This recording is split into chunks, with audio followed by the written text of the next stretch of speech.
From pretty much the present, this is your host, Adam Graham, welcoming you to a week of old-time radio detective podcast from 2013. Because these podcast episodes are quite old, offers and information contained in them are not valid unless they are reflected on our website at greatdetectives.net. Now enjoy a week of podcasts from our archives at the Great Detectives of Old Time Radio.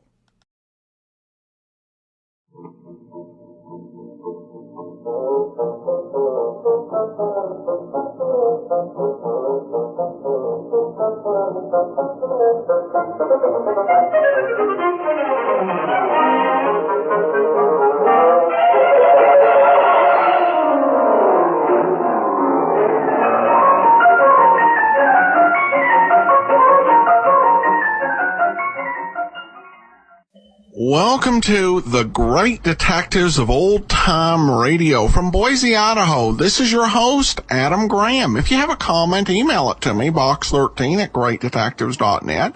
Follow us on Twitter at Radio Detectives and become one of our friends on Facebook, facebook.com/Radio Detectives.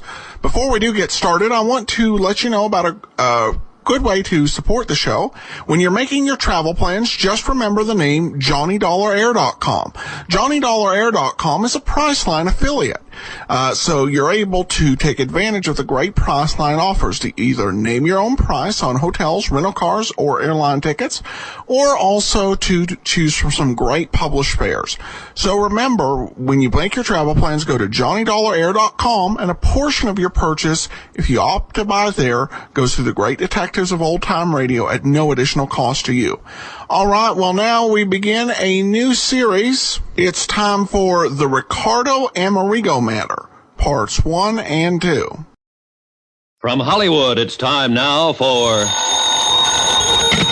Johnny Dollar. John, this is Harry Branson of Philadelphia Mutual. Harry, what are you doing in town? I'm not. At least not in your town. But you've got a case for me. Do you know anything about violins? Oh, don't tell me. So he opened up his fiddle case and out came a submachine gun, that it? John, that technique went out with Prohibition. Now, seriously, this case contains a genuine Amati. Good. What's an Amati? One of the finest, most expensive violins ever made. This one was insured for $30,000. Was? Yes. Now, someone has to find it for us. What's more... Okay, Harry, I'm on my way.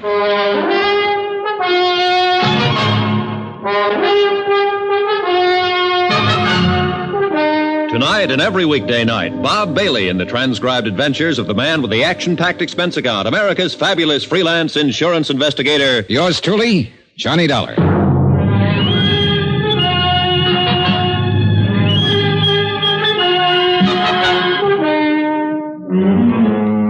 Expense account submitted by Special Investigator Johnny Dollar to the Philadelphia Mutual Liability and Casualty Company.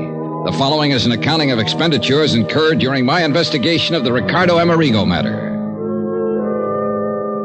Expense account item 1, $12.40, train fare and incidentals to Philadelphia, Pennsylvania. I took the train because Harry Branson didn't seem to be in any particular hurry, and I kind of like a slow look at the countryside this time of year.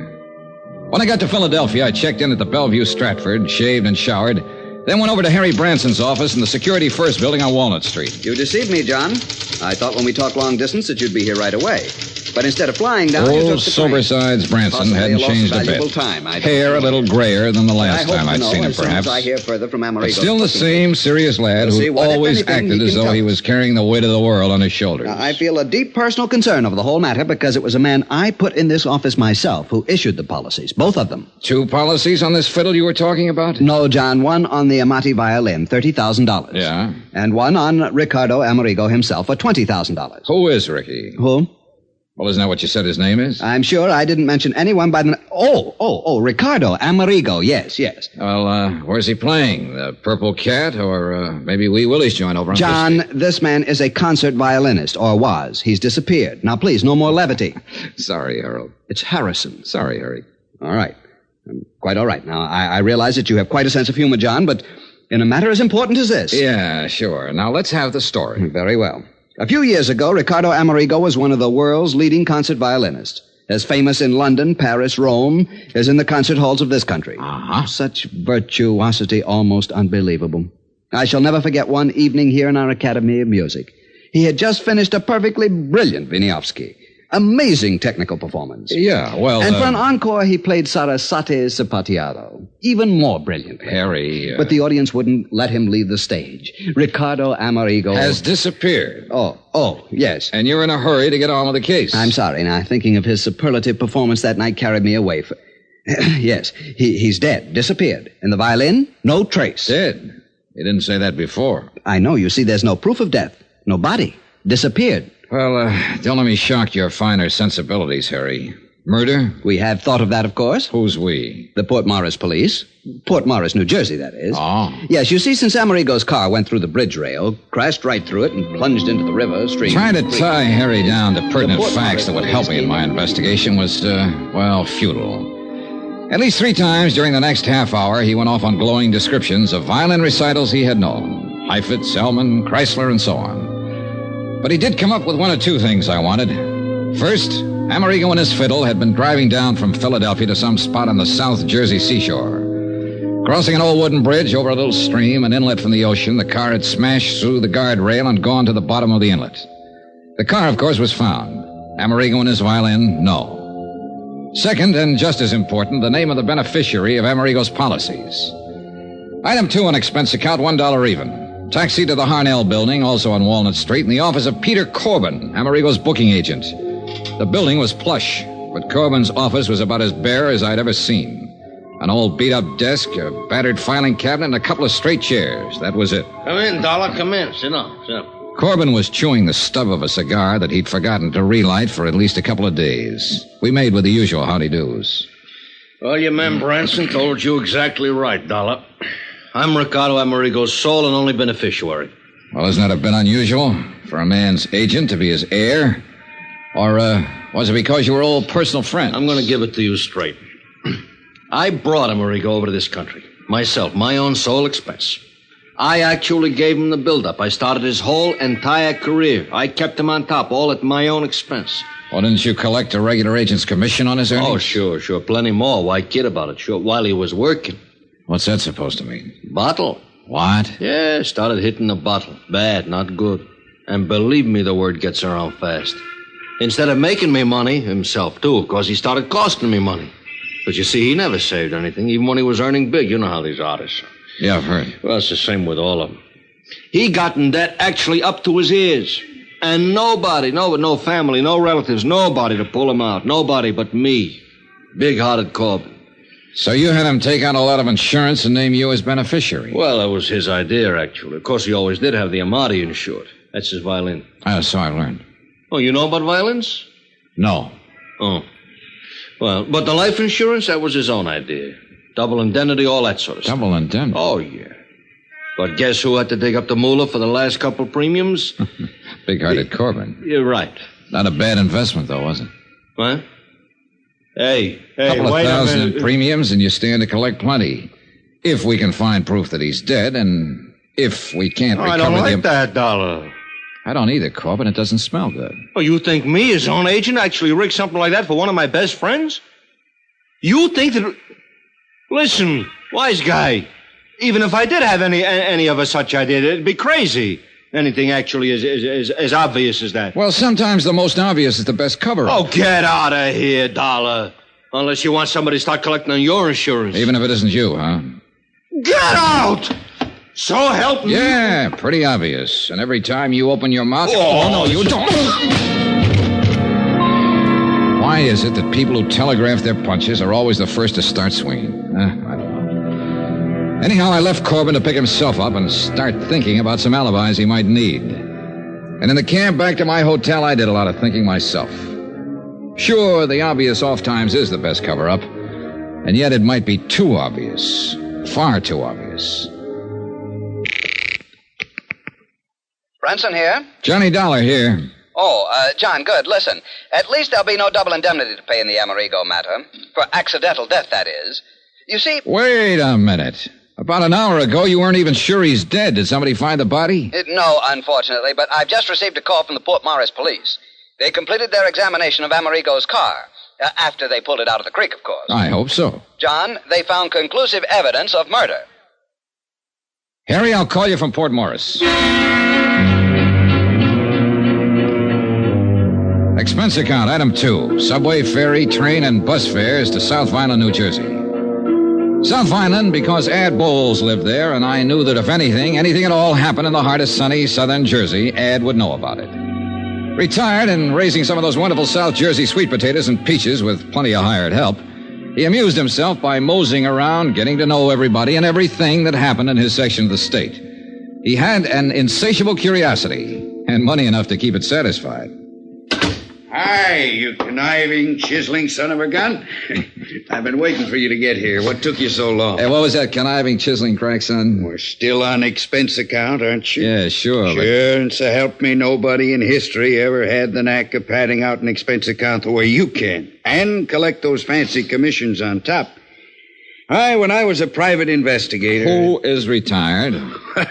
You call this retired 270 acres of sandy soil from which to try to wrestle the poor living? Oh, no, wait a minute. That Cadillac Eldorado out front, that belongs to one of the hired hands. 983 peach trees. And isn't that a landing field I see out there through the window? A lot of sweet potato land to be cultivated.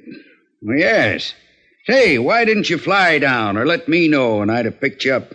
Look, with all the time I have on my hands... I thought you said you were very busy. Yeah. How long are you going to stay? So I can figure out where we'll go, what we'll do. Ed, I'm on a case. Well, sure. Ricardo Amerigo and his priceless fiddle. Oh, no. It was easy. When I heard about him going over the bridge, I contacted Barney Peters of the Port Morris PD. From Barney, I learned all about the next of kin. His agent, that is. Pete Corbin. Right. And that boy at Philadelphia Mutual, Harry Branson. And I knew Branson wouldn't call anybody but you in on the case. So here you are. Still a private eye, aren't you, Ed? You gotta have some way of killing time. And I suppose you have the whole case solved. Yep. Well, according to Harry Branson, who heard from the Port Morris police just before I left Philly, it was murder. Oh, you point killer. I thought I'd be the one to tell you that. No, sorry. The cops knew it first. Second, I told them. Huh? Yeah, I showed them where somebody'd used a hacksaw on the steering arm of Amerigo's car when they dragged it out of the creek. Uh-huh, so that was it. Yep. And who wielded the hacksaw? Well, Pete Corbin. Who else? Why? Who else stood to benefit by Amerigo's sudden trip to the great beyond? No. It's too easy, Ed. What's more, he's the only one who had constant and complete access to Amerigo's car. Why, he not only mothered little Ricky, clothed and fed him and kept him in booze, but he paid his rent, swept out his apartment, serviced his car. No, it's too easy. And Johnny, that car was even kept locked in Pete Corbin's own garage. And Corbin had the only key.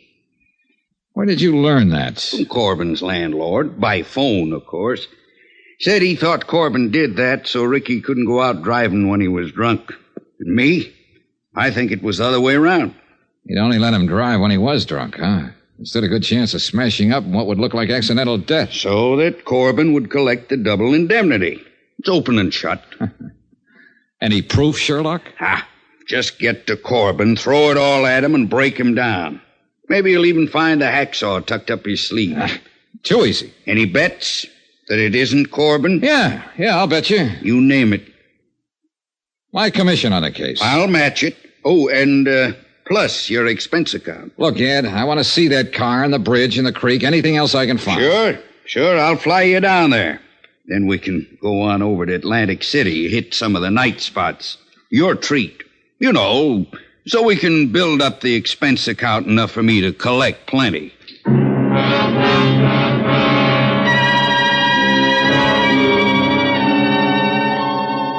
Ed Bowles had been a pretty good investigator in his day, seldom gone off half-cocked. Yet all his evidence was purely circumstantial.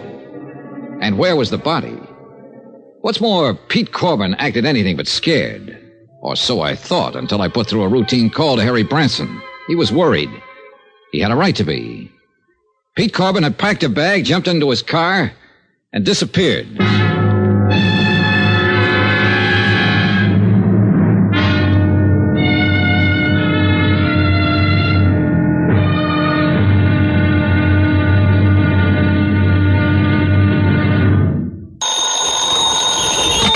Johnny Dollar.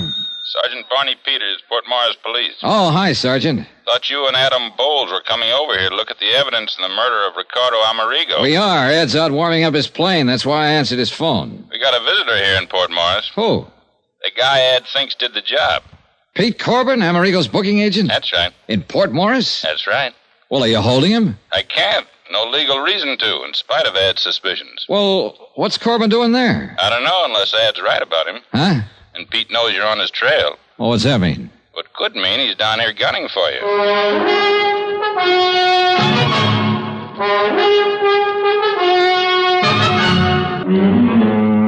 Expense account submitted by Special Investigator Johnny Dollar. Location, Port Morris, New Jersey. Following is an accounting of expenditures incurred during my investigation of the Ricardo Amerigo matter. Item 3, $1 even. For whatever it was, the local druggist recommended to pull my stomach back together after the flight in Ad Bull's private plane from Ad's farm in South Vineland to Port Morris. In a sense, I'm glad we flew. In a car with Ed at the wheel, we'd have been all over the road. As it was, we were only all over the sky. Oh, beautiful day for flying, isn't it, Johnny? Can't you hold a straight course, Ed? What's the matter with this ship? Not a thing. I like to weave around a bit. I like the feel of it. You know, all that power under you. Yeah. Sure you're not just trying to scare me into welching on our little bet? I'm going to win that bet, Johnny. Your commission on the case, plus all that goes on that well-padded expense account of yours. You just get busy and find the body. Why don't you forget your dark past as a private eye and stay retired? What? And leave an old friend like you floundering around with a case that's clear-cut? You don't watch your steering, we'll be floundering around in those salt marshes down there. Sorry. But can't you see, Johnny? Pete Corbin, Amerigo's agent, has to be the heavy. He's the beneficiary of Amerigo's policy. Amerigo owed him a lot of money. Too easy. And Pete's the only person we know of who was with Amerigo constantly. You got motive, opportunity. Too easy, I tell you. But I wonder what under the sun Pete's doing in Port Morris. That we'll be finding out. We'll land there in a couple of minutes now.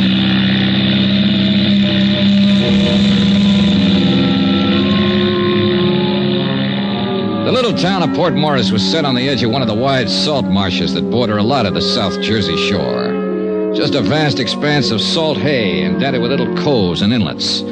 Soggy, swampy country. Ideal breeding place for the famous Jersey mosquitoes. And I guess for me, the ideal breeding place for trouble.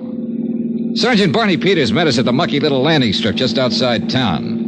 And we headed out on a narrow, muddy road across the marshes. Yes, sir, Mr. Dollar. If I were you, I'd try to pin down this Corbin. Where is he now? Back in town. Got Alf McCracken keeping an eye on him. Alf's the boy you saw Amerigo crash through the bridge that night, you know. Barney, I still wish you'd cooked up something to hold him. But what, Ed? Sure, Ed. Every bit of evidence you think you've got on Corbin is purely circumstantial. What else have you got to go on, John boy? Oh, we'll see. We'll see.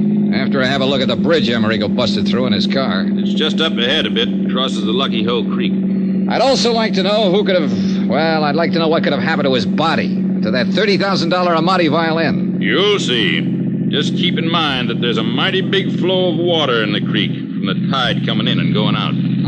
Tell me, Sergeant. Johnny, I checked it. Huh? Tide had just turned, was on its way out to the ocean at the time Amerigo's car went over the bridge. Right, Barney? That's correct, Ed. Right now, though, it's probably about as low as it'll... Whoa! What's the matter? Just pulling over to let this car that's coming past us. Otherwise, one of us might sheer off into the swamp. Yeah, these roads weren't meant for two-way traffic. Darn fool's coming pretty fast for a road like this. If he isn't careful... Hey, look, Pennsylvania plates. Huh? He's right. That's Corbin's car. Corbin, huh? Swing across the road. Block him. Quick!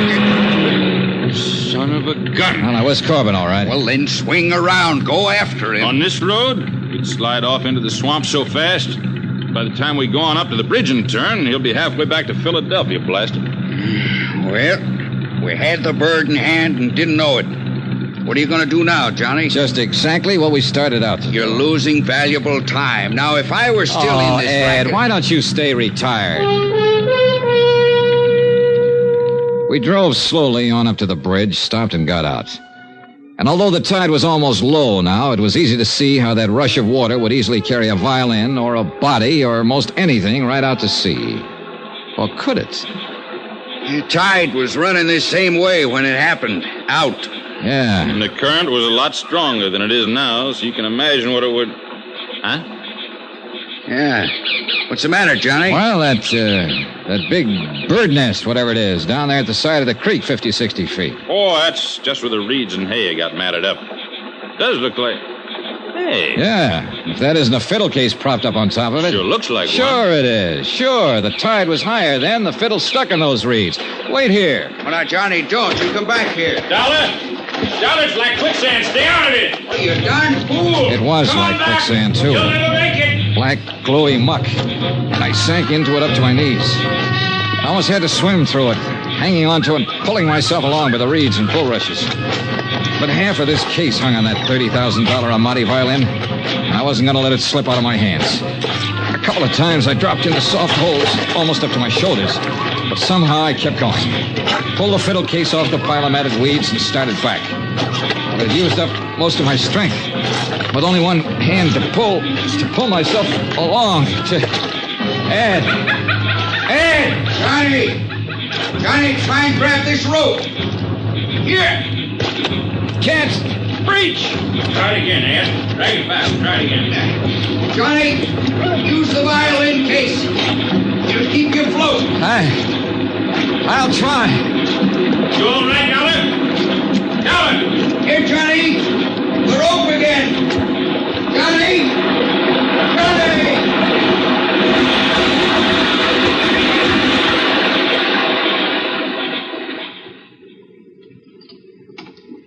I hadn't passed out. So help me, I hadn't. Not entirely, that is. Or I'd never have been able to grab the line that Ad Bowles threw to me. Needless to say, I took a lot of kidding from Ad and Barney Peters on the drive back to Port Morris, especially since I didn't really know what had happened until I came to in the back seat of the car, clutching the fiddle case. Jerk. If you'd held onto the rope with the death grip you have on that violin case, we'd have got you out of that muck before you swallowed half the salt water in that inlet. Yeah, sure. I'll say this for you, Mr. Dollar. You don't give up easy. The fiddle. The $30,000 Amati. At least I had half of this miserable case in hand in my hands. There'd be no insurance collection on that violin. And then I saw it. Well, what's the matter, Johnny? You passed out again? No, Ed. You should have cleaned me up before you piled me into this car. What? Look. Well, what is it? Piece of shirt. Ricardo Amerigo's shirt. Is that? Yeah, look. Monogram on the pocket, R.A. And what looks like bloodstains. Hey, you're right. Where'd you get that? I must have picked it up when I picked up the fiddle. Well, at least it proves that Amerigo went down with his car. No doubt of it. What I didn't tell him was that the piece of cloth from Ricardo Amerigo's shirt was fastened to the violin case. Deliberately put there.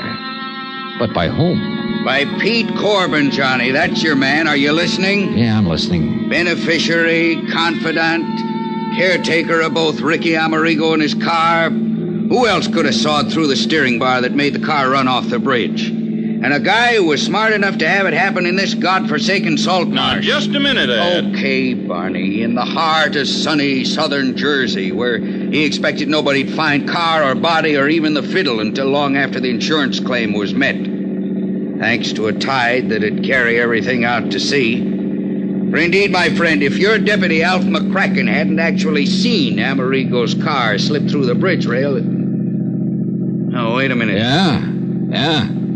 If Pete Corbin had planned this whole thing, he would have made sure the corpus delicti would be found. Johnny, that's why he had the accident happen where somebody saw it. Yet that somebody, Alf McCracken, didn't see the fiddle float away, didn't see the body float away from the car. Oh, stop it, John, boy. You know as well as I do that this whole thing was engineered by Corbin. All right, tell me, investigator, what was he doing down here today? Lord knows, and I don't care. Probably to plant that piece of shirt. Johnny, I've given you all the help I'm gonna on this case. From now on, you either follow my tip and lose your bet to me, or you don't and give yourself a black eye with insurance company. Johnny. Oh, yeah, Barney. Ed's a good detective. He'd have to be to retire on that nice farm of his over in South Vineland. He even broke a burglary case for me once here in Port Morris a couple of years ago when I couldn't break myself. Pastime. But you've got guts. I like you for it. Thanks a lot. And to me, the Pete Corbin theory looks, well, too easy. Oh, not you, Barney. That's what I've been trying to preach to that stubborn egghead sitting beside you. I'll lend you a suit of clean clothes, and you can chase this thing down in the way you want to, without the dubious help of somebody who's just trying to win a bet from you. Traitor. And if I were you, I'd hunt up a few other people who knew Ricky Amerigo besides his press agent, Pete Corbin. You are a mind reader. Gentlemen, I have only one thing to say. And, Johnny, it's addressed to you. When you finally find that Pete Corbin done it, you know where to send the check to me.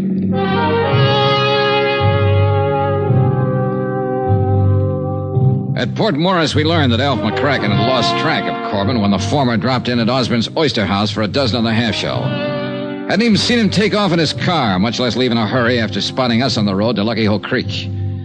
I took advantage of Barney's offer, borrowed a suit of his clothes, and accepted a ride from him to the crossroads of Woodbine where I could get a bus back to Philadelphia. Sure, half my job was done. I'd recovered the $30,000 Amati violin, but I could still hear the oh-so-pleasant voice of Ad Bowles, ex-investigator, not so retired. You know where to send the check to me, Johnny boy. Expense account item 5, $4.95. Bus fare from Woodbine to Philadelphia. And believe me, it's a long bus ride. As soon as I got to my hotel and changed into my own clothes, I called Harry Branson at the insurance company. Mr. Branson here? This is Mr. Dollar, Mr. Branson. Yes, Mr. John. Yeah, I'm back at my hotel, music lover. And I've just won the $30,000 Amati. What? Yeah, I got the fiddle for you. Well, thank heaven you recovered it. What of Ricardo Amerigo? Later. Do you want the Amati? I'll be right over.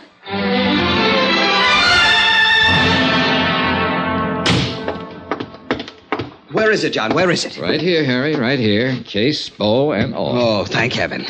And by some miracle, it's dry as a bone and all in one piece. Voila. Oh, thank heaven. John. John? What's the matter? This? An Amati? Oh, no. Oh, no.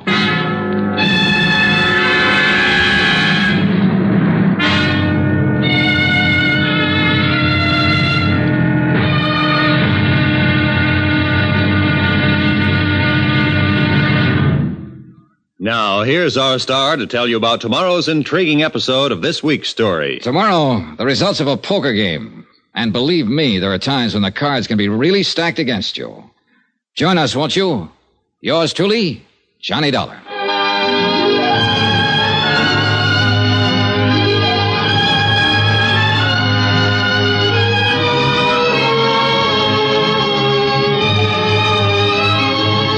Yours truly, Johnny Dollar, starring Bob Bailey, is transcribed in Hollywood. Written by Sam Dawson, it is produced and directed by Jack Johnstone. Be sure to join us tomorrow night, same time and station, for the next exciting episode of Yours truly, Johnny Dollar. This is Roy Rowan speaking.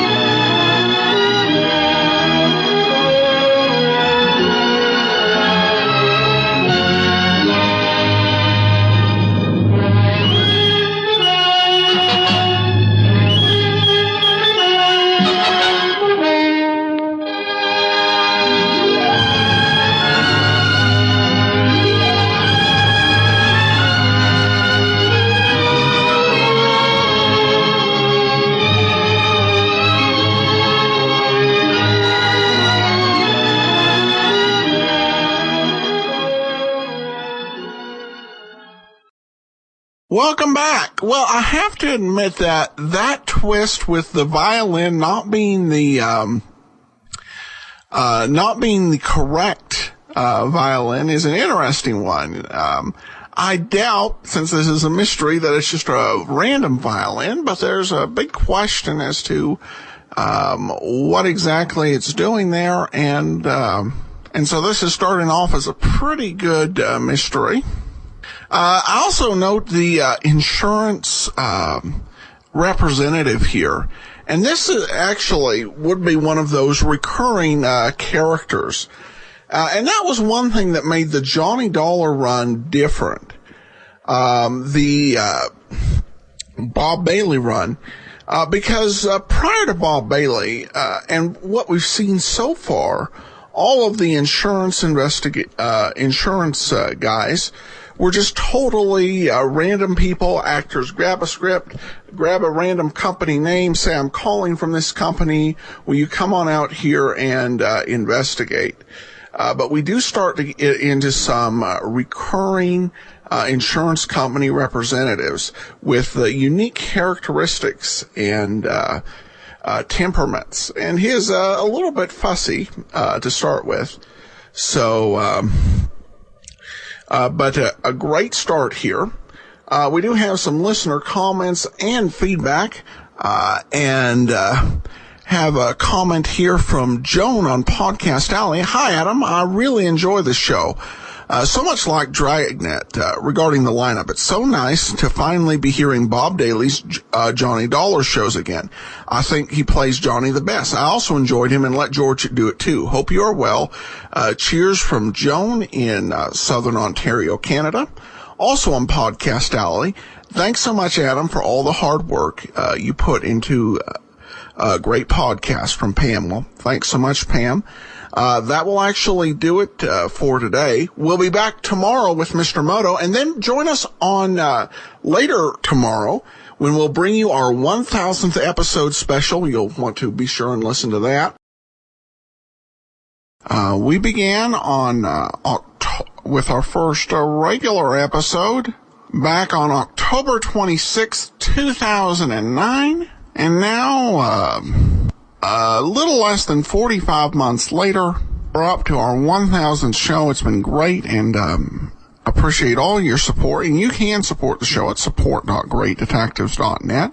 Follow us on Twitter at Radio Detectives, and become one of our friends on Facebook.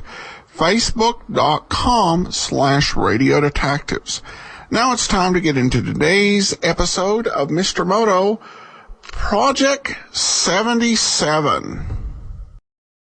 This is Mr. Moto, Mr. I.A. Moto.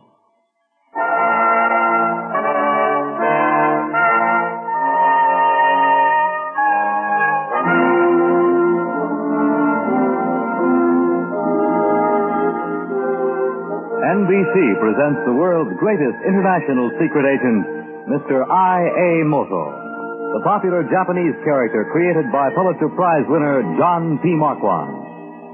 Across the world, from Japan to Jersey, from Cape Horn to Murmansk, Mr. Moto is fighting the evils of communism quietly, ruthlessly, courageously. Tonight's story, Project 77, starring Mr. Moto, Mr. I.A. Moto.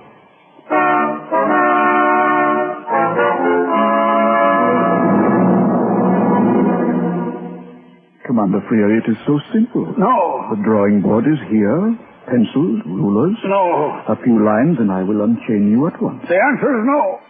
No. Let us pray that your stubbornness may be... You fraud, you colossal, stinking, hypocritical dirty. No profanity, Commander. Please remember I am a minister of the gospel. Still, I'll get you for this. Someday I'll beat that sanctimonious face of yours and... Turn on the sun lamp again, Katawa. Yes, husband. Thank you, my dear. Listen up. Commander, you look like a holiday in Miami. So terribly sunburned. Katawa, cool the commander with a little more vinegar. Yes, sir, for heaven's sake! Commander Freer, if necessary, I will keep you under that sun lamp until your flesh can be flecked off and fed to the mountain birds. I always get what I want. Do you? Always. And I want Project 77.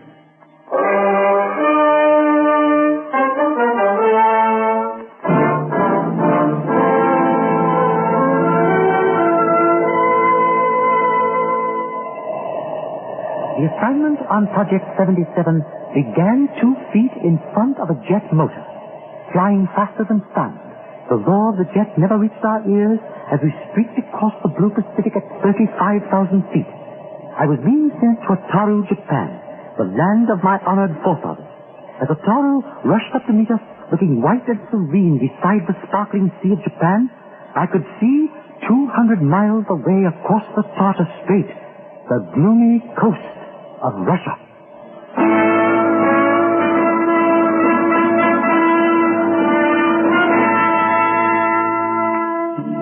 I have orders to report to Captain Thomas Stanley, the officer in charge of the United States Naval Experimental Station at Ottawa.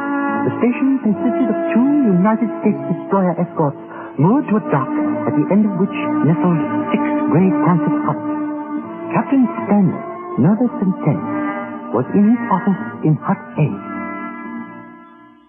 Commander Freer did not log aboard the night before last, Mr. Moto. And he has not been seen since? No. He is entirely in charge of Project 77 here? And anywhere else. Didn't you know that? Yes, but I wondered if you did. When were you last at sea? Commander Freer and I took the Shelton out 9 days ago. To where? Commander Freer wished to test 77 on the Tuscarora Trench. The what? The Tuscarora Trench. It's an awe-inspiring scene, Mr. Moto. There's a canyon on the floor of the sea just east of Japan. Our sounding apparatus indicated depths of over 5,000 fathoms. 5,000 fathoms? Yes, almost 6 miles, yes. Go on, Captain Stanley. Even at this enormous depth, even straight down through 6 miles of water, 77 caused explosions at the bottom of the Tuscarora. Then the tests have been successful. Beyond our wildest dreams. Really? Yes. Even underwater, 77 traveled in excess of 200 miles an hour. It isn't a torpedo, it's an underwater bullet. Small, jet-propelled, with an atomic warhead, it will end submarine warfare.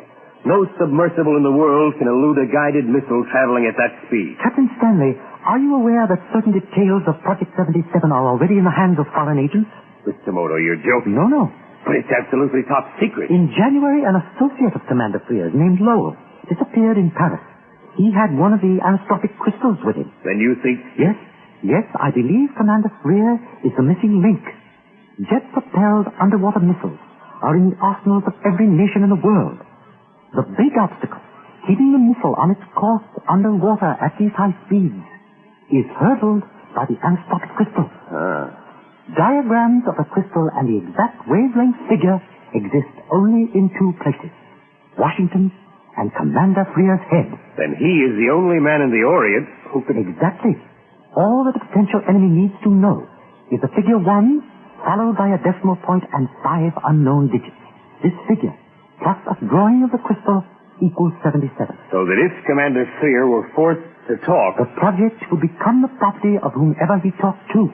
Moto, what can we do? Commander Freer's my responsibility. Who saw him last? The officer of the deck saw him leave his laboratory in Hut B at 6:45. The night before last? Yes, it was the commander's habit to take a walk right after dinner every evening. Ah, where? Up the blossoming Shalimar along the Tsushima Road. But wouldn't we used to send a man along with him, but he insisted he could take care of himself. A missionary named Tisdale saw him pass. Tisdale? Yes, the Reverend James Tisdale, a Protestant missionary. He's a nice guy, not stuffy or anything like that. He has a mission up in the hills, married a native woman. And he saw Commander Freer? Go past the mission about 7:15 up into the hills. Freer waved and said good evening. He hasn't been seen since. Then I will begin with the man who saw Commander Freer last. I shall invite myself to tea at the mission of the Reverend James Tisdale.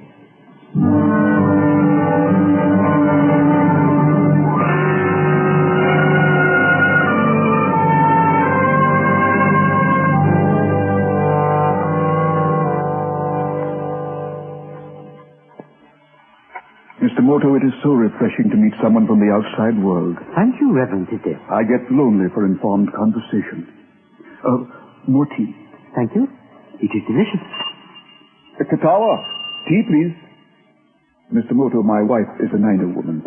She believes that a wife is a slave whose only duty is to serve her husband. She clings to her native customs and refuses to behave as my equal. She is Christian? No, I am leaving her conversion in the hands of the Almighty. I bring the tea, Master. No. And more little cakes, too. How thoughtful. I will serve Mr. Moto first. You should be honored, Mr. Moto. That is the first time she's ever done that. But Mr. Moto is Japanese from America. Thank you very much. The tea cakes are surpassing delicacy. Thank you. It is my honor. Tea, Master? No, thank you, dear. That's all. Yes, Master.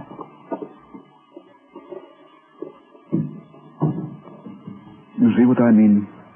Sometimes I think all the mystery of the Orient is hidden in those beautiful jet eyes.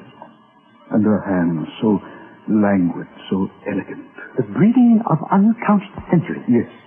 And now, Reverend Tidale... Oh, yes, about Commander Freer. I am very upset. The natives here, as you may know, are Ainus. Yes, I do know. They once occupied the whole of Japan. There are only some 12,000 of them left now.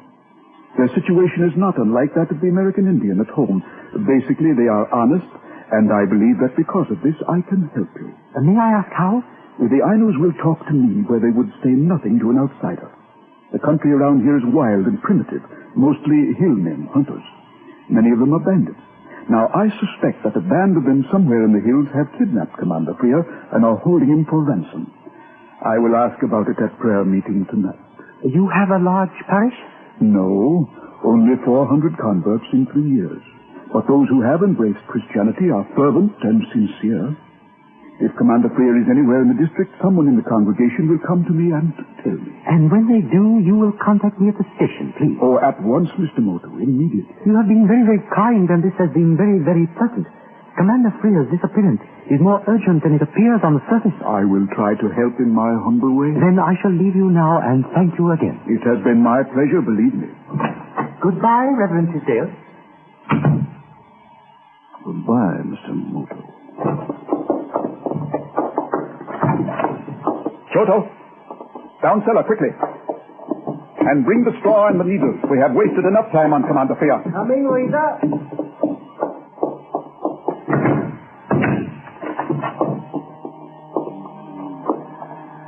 Now, really, Commander Freer, this has gone too far. It pains me deeply. You could be sold by the pound as raw beef.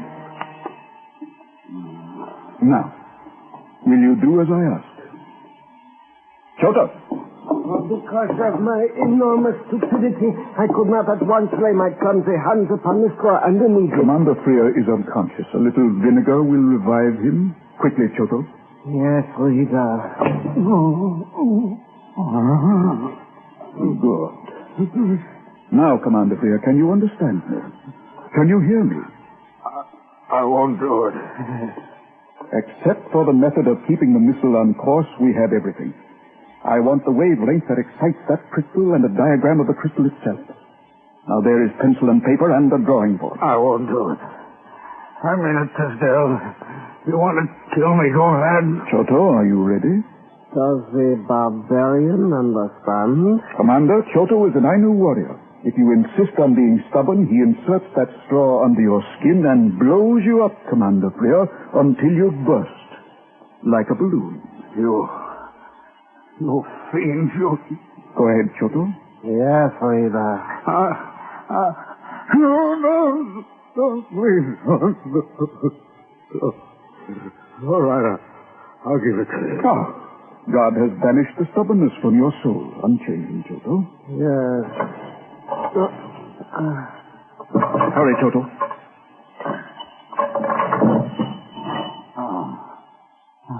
Now, Commander. The figures, just 4 of them? No, 5. 5 decimal points? Yes. 1 point what? 1, 2, 3, 8, 7, 7. Excellent. Now, the drawing, quickly. It's so hard for me to move. Help him, Choto. Yes, Master. That's it. Are you comfortable, Commander? Good. Then draw the crystal. Tisdale, Commander, in an hour you can be back at the station. Have I your word? A few lines on a piece of paper and you are free. I promise.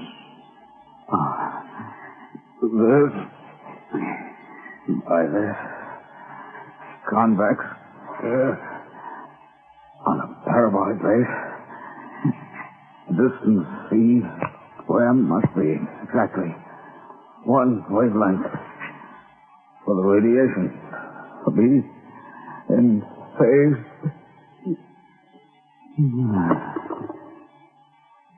Thank you, Commander. Choto? Yes, Rita. Listen carefully. Send a code cable to Comrade Kabalovsk in Vladivostok. He must get a plane to Otaru at once.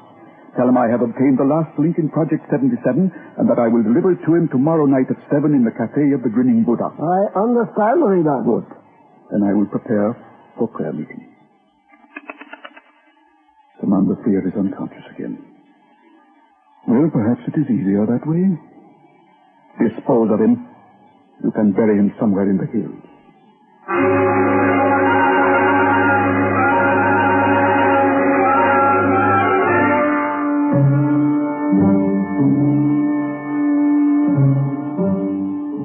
Mr. Moto, you're wrong. Tisdale is a minister of the gospel. I'm as sure as I'm sitting here, he's on the level. There should be a reply to my cable any moment now. The man radiates sincerity and integrity. I am sure the Reverend Tisdale gives an impression of great divinity.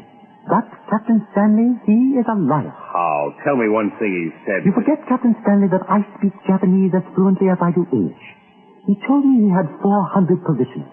On my way home from the mission, I called on the peasants. They are simple people, good people. But, Captain Stanley, not once did I see a cross or a Bible. Not in a single home. These people are not being preached Christianity by today. What does he preach? I heard an old woman mutter, Kaminomichi, the way of the God. These people are being preached a new Shintoism.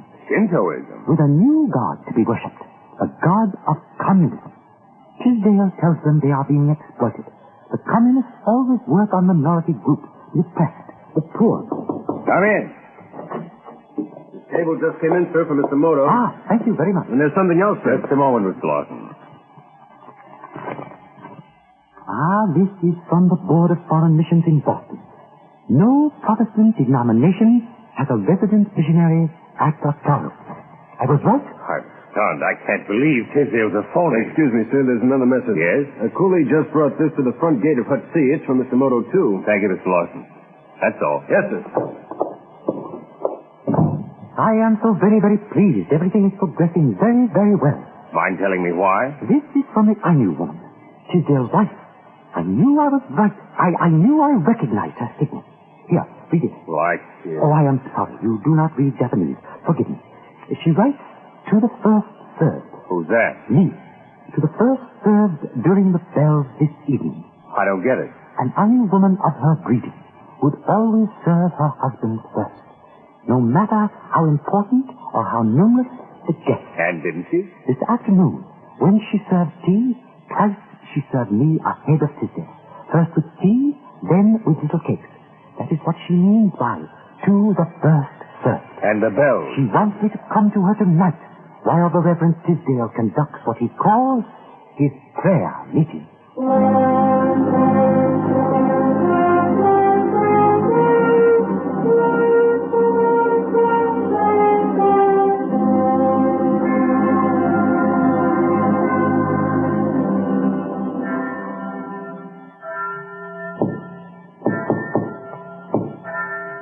Mrs. Tisdale, let me in, please. I am alone. So, you have come? Yes. Is he at church? Yes, come in, please. I prostrate myself to your beauty and elegance. Let us ignore manners and graciousness, Mr. Moto. The understanding of my message came to you? With great clarity. 3 times I have prevented things from happening. While only hell could imitate the heat of my hate for this... I understand. I could not possibly betray my husband to a white barbarian. You are Japanese. You have been sent to me by Tao. Some of us look for the way in opium, some in whiskey, some in love, some in your God. The bell has stopped. It is a sign, Mr. Moto. Most honorable lady, your elegance is beyond statement, but the matter is so very, very urgent. May I humbly beg you to proceed? The soul of Commander Freer has fled his body. When? The Tisdale exposed him to a lamp of the sun until he was the color of boiling blood. How horrible. It is better this way. His agony was of the crashing of waves. A servant of my husband killed him in the hills. Did the commander give your husband any information? About a weapon, yes.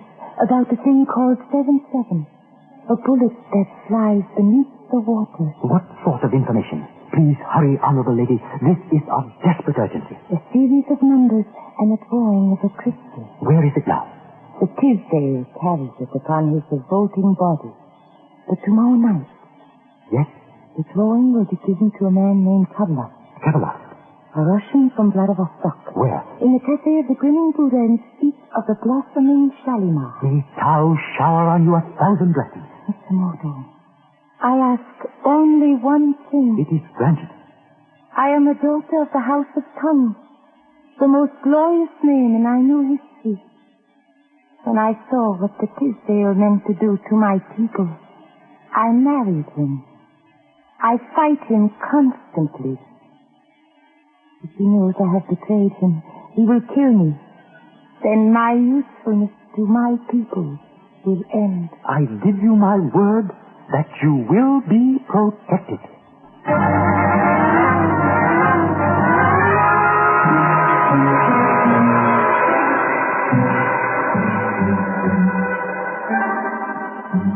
Captain Stanley, I want you to send 20 men down to the Grinning Buddha Cafe and arrest Tisdale at once. You and I will accompany them. Right. Any word of the plane? Not yet, but Vladivostok is only a 300-mile flight. All the radar stations have been notified. The moment Kavalos lands, he'll be arrested. Every patrol boat in the harbor is standing by. Excellent. You have told the men that Tisdale is not a minister. Yes. Then let us go at once to the cafe of the Grinning Buddha.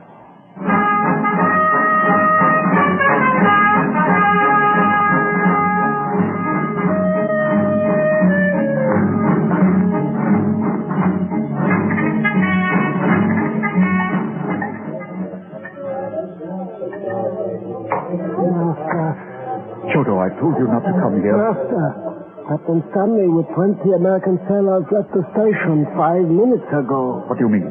They're going to arrest you. Arrest me? They wouldn't dare. Last evening, Master, your honorable wife entertained the Japanese Mr. Moto. Choto, what are you saying? Master, I swear it is true. My brother watched the house while I was in the hills disposing of Commander Freer. When I came back, he told me. Moto talked to her during the prayer meeting. My brother saw him come and go. You mean Power told him? Yes, Master.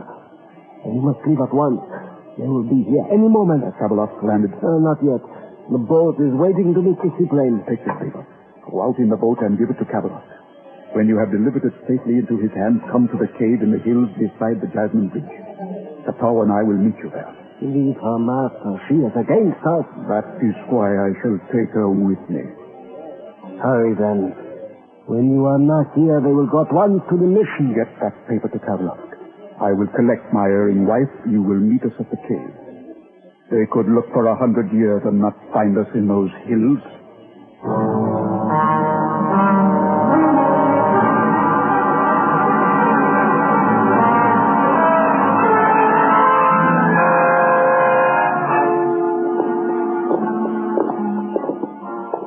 I cannot understand it, Captain Stanley.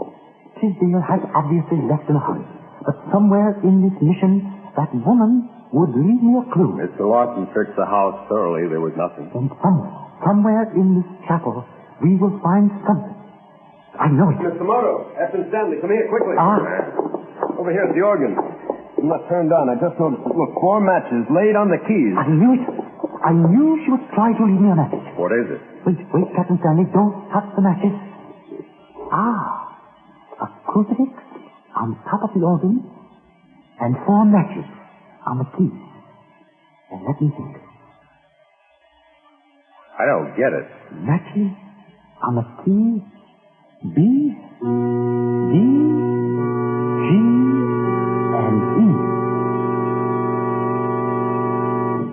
B, D, G, E. Bridge, of course. She left the motor of the organ running and spelled out the word bridge. Yeah, but what bridge? Let me think. Well, how does the crucifix work in? Not a crucifix, Mr. Lawson. A cross. Across a bridge. What's that? There, on the floor. Why, it's a flower. A jasmine blossom. Across the Jasmine Bridge, Captain Stanley. I think you've got something. There are caves up there, a lot of them. The bridge crosses a gorge and leads to a pass up the mountain of Yamada. I knew she would do it. Hurry, Captain Stanley. Collect your men. We must go at once across the Jasmine Bridge.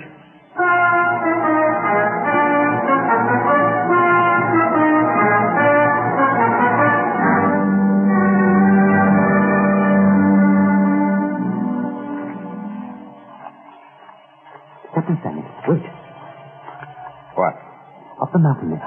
No. To the right, sir. It has a light. Yes.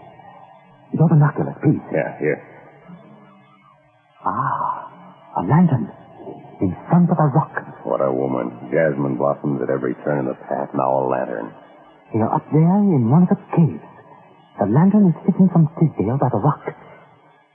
Give me your revolver, Captain. Look, Mr. Moto, Please, do as I say.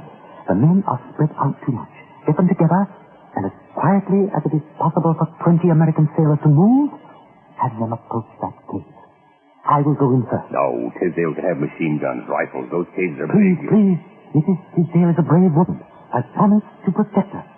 Tisdale is capable of murdering her if he is cornered. Now, give me your whistle. I can't let you risk this. Please, your whistle. Assemble the men as quietly as possible.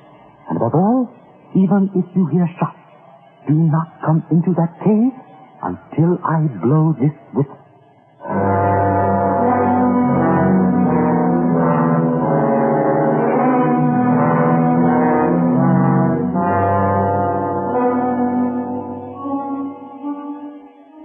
Katawa, you have sinned against your husband.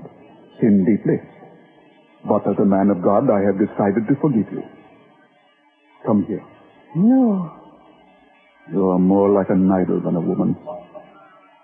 You are very beautiful, and I love you very much. Even though you are a heathen native. Native?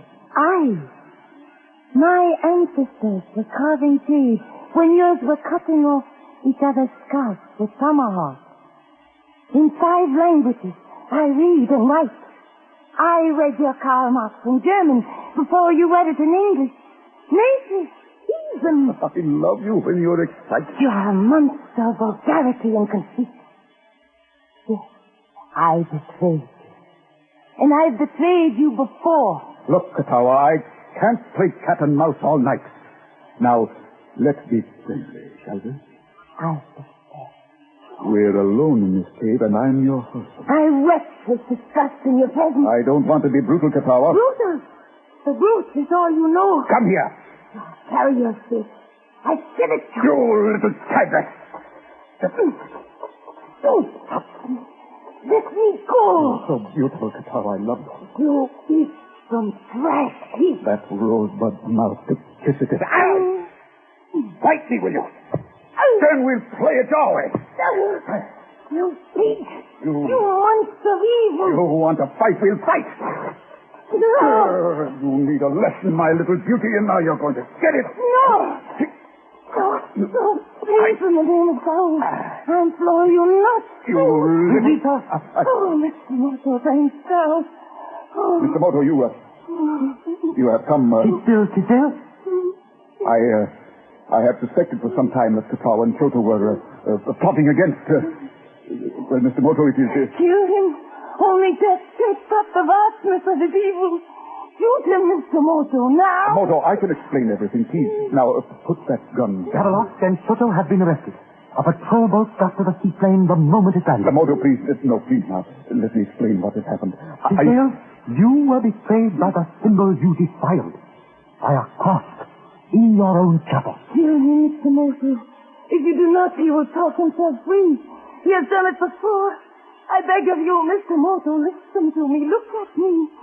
I swear this man is a devil. He will get away unless you... Mr. Moto, look out. He has got a rock. Watch out. Stop it, There's no chap living at this.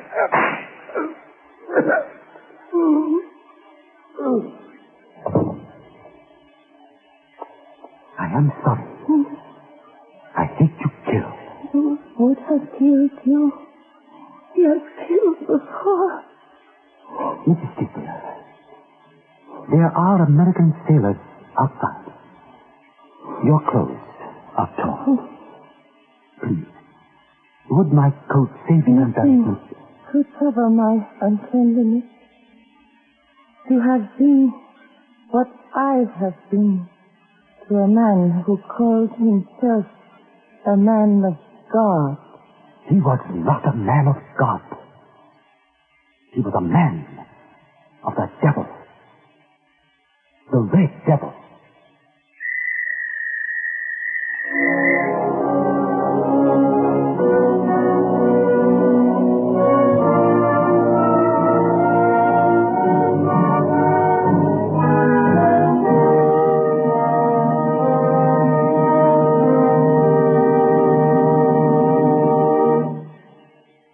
have just heard the world's greatest international secret agent, Mr. I.A. Moto. James Monk stars as Mr. Moto. The script was written and directed by Harry W. Junkin, produced by Carol Irwin. Members of the cast were Bill Smith, Connie Lemke, Bill Lipton, Scott Tennyson, and Ian Martin. The music was transcribed. This is Fred Collins speaking, and here with a preview of next week's story is Mr. I.A. Moto. Thank you. Next week, a story of danger and a fight against the unknown. A search for the unsuspected man engaged in sabotage. And now, may the stars of night watch over your peace and repose. May your dreams be radiant with moonglow, shimmering with enchantment. Good night.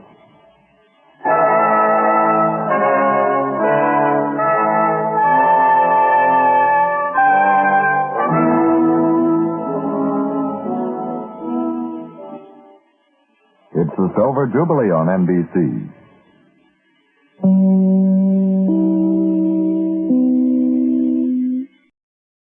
Welcome back. Well, a tad melodramatic and maybe a little bit confusing when you get right down to it. But every program is entitled to an off day, so hopefully we'll have something better next week. Well, we do turn to some listener comments and feedback. Michael has a question. I'm guessing the tape dragnet shows, they taped dragnet shows as opposed to live audience. If this is accurate, how long did it take them to tape the show? What studio did they usually use?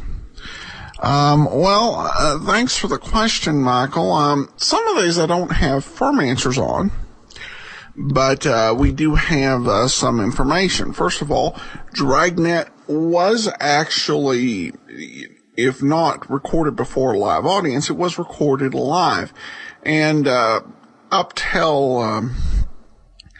1951, when the TV version launched, and so that would have been recorded at NBC Studios at that point. In terms of where they recorded the transcripted ones, I would probably guess at the lot where the Dragnet TV programs were filmed, out at the Buena Vista lot that Webb specifically had built and designed for the programs. And at that time, Webb was putting out an incredible number of programs. On average, he was doing 39 television episodes. Plus most seasons, there was one season they took a summer break, but most seasons he was doing 52 radio episodes. And there were movie projects. Really would not want to go down to NBC Studios. So I think common sense would suggest that they went ahead and they recorded the radio programs where they recorded the television shows. In terms of how long the radio programs took, what we've been able to find from research was that Webb did not have time for rehearsal. The programs were recorded as time went. Were recorded really in more of a reading style with very few rehearsals. So these were not jobs that took a long time. Even the television episodes only took a day and a half, with no rehearsals for radio, and allowing for some mistakes. I think if I were to guess, I'd say probably an hour or two, based on the information I've been able to garner. So I hope that helps, Michael. And of course, that doesn't include all the time that work was done on the program, just because, writing, etc., all that does take time. But for radio, it was never, as complicated as television without that visual format, and even without Webb's insistence on a more minimalistic approach, radio actors frequently, would do 10 or 11 shows a week. So it would not be a long process. So I hope that helps, and I hope that the guesses based on the information I have found is not far off the mark. So if anyone has additional thoughts, I'd love to hear about it.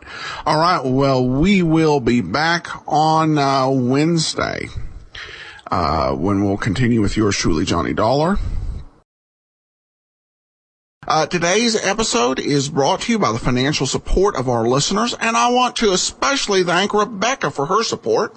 And we'll be sending along access to our premium site, as we do with all donations of $7 or more. And you can support the show at support.greatdetectives.net.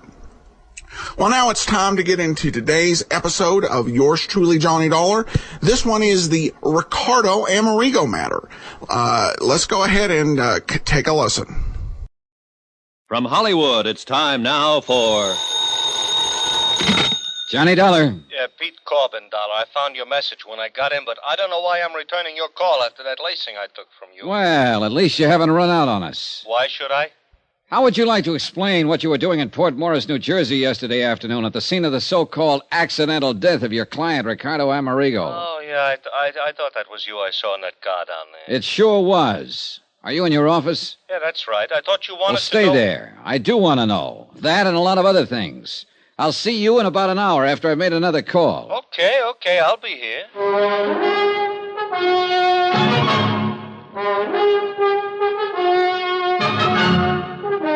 Tonight and every weekday night, Bob Bailey in the transcribed adventures of the man with the action-packed expense account, America's fabulous freelance insurance investigator. Yours truly, Johnny Dollar.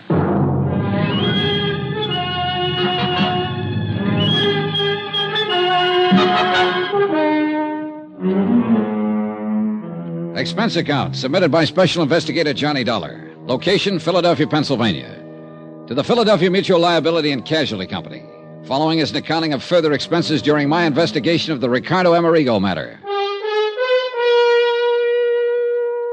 Expense account item 6. $33.75. Dry cleaning and new shirts, socks, and so on, including one pair of shoes to replace the ones I lost in the South Jersey swamp while rescuing what I'd thought was a priceless Amati violin in a muddy tidewater inlet called Lucky Hoe Creek. But when I showed it to Harry Branson at Philadelphia Mutual, well, at least he promised to have an expert look it over and pass final judgment. That's the reason for item 7, 85 cents. Taxi to Harry's office in the Security First building. Oh, come in, John, come in. Hi, Harry. Well, what have you found out? Nothing yet, but I should hear from the violin man any minute. John, I do hope I was wrong. Sit down. Thanks. Harry, I could have committed mayhem when you told me that fiddle I picked up in the swamp isn't the Amati. To think you nearly drowned retrieving it. Oh, brother, that's putting it mildly. But I'm sure Foresto will know. Foresto? Foresto Nigliario, however he pronounces it, the violin man. He really an expert? Well, he's the one who okayed the $30,000 policy on Amerigo's violin. Let's just hope this one's it. Did you learn anything in Port Morris?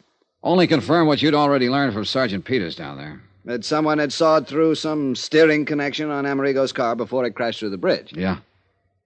Still no sign of the body? Nope. Oh, a man named Adam Bowles called. Oh, he's an old friend. Used to be a private detective and just can't get it out of his system. Oh. Well, he called me, you know. I know. And I must confess, John, that I'm inclined to agree with him. That Peter Corbin, Amerigo's agent, did it? Agent and beneficiary, John. And apparently the one person who knew Amerigo well enough... I said it to Ad Bowles until I was blue in the face, Harry, and I say it again. Too easy. But who else? I don't know. That's what I came back here to find out.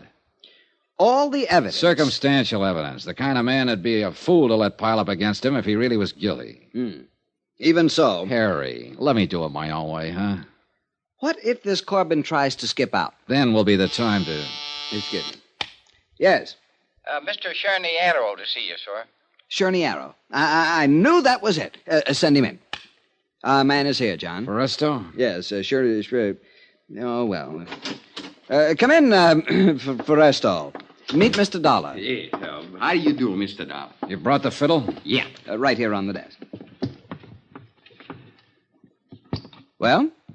Thank you. I'll open up the case. Well, is it? Mr. Bronson, Mr. Dollar, I'm sure. Well? Well, Mr. Cherniero? Cherniero. Look, you've only got to look now that I've cleaned away some of the mud and the salt from the swamp where it was found. We're lucky it did not do any real damage to change the appearance. But nobody could tell the way you gave it to me. Well, how about now that you've cleaned it up? Yes. You see here. The shape of the F holes, the curve to the belly. Yeah? The beautiful shape, the signs of age, and above all, here, you see, the label. Label? Through the F hole, you can see it. There, Niccolo Amati. Then it is Amerigo's. See. You're sure, Mr. Cherniero? The label says. And Foresto says.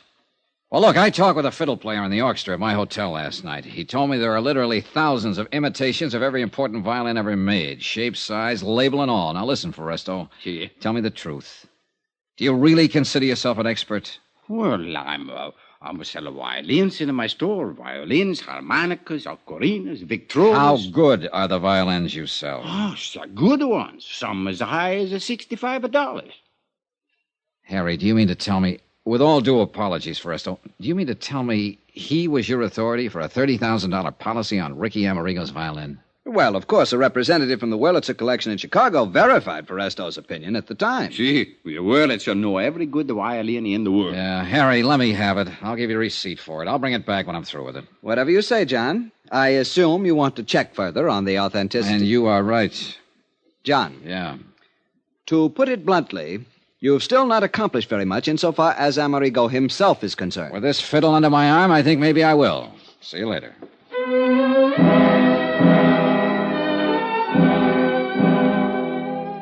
Maybe Harry'd been right in the very beginning. Maybe I should have known a little more about music, or more specifically, violins. Or maybe I should have left this aspect of the case to someone else and concentrated on the disappearance death of Ricardo Amerigo. Maybe I... well... Expense account item 8, 80 cents. Taxi to booking agent Peter Corbin's office. All right, Dollar, let's not waste either your time or either mine. You want to know what I was doing? That's right, Corbin. The Amati. I found it right where you planted it. In that swamp near Port Morris. You actually found it. What do you mean where I planted it? What else were you doing down there in the South Jersey swamps? Is that where you found it? Well, you ought to know. But frankly, Corbin... I think you overplayed it a bit when you tucked part of one of Amerigo's monogram shirts there with it. I don't know what you're talking about. Actually, I mean it. Then what were you doing down there? And, brother, you better make it good. The same thing you were. Trying to find out what happened to Ricky Amerigo. I tell you, Dollar, I was his best friend. It's a true fact. If his fiddle was down there, too, I didn't see it. I wish I could believe you.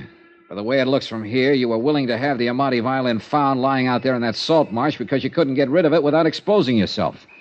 It didn't put any money in your pocket the way you figure Amerigo's death will. The way it looks from here, Dollar, that's where you're wrong. Yeah? Yeah, actually wrong.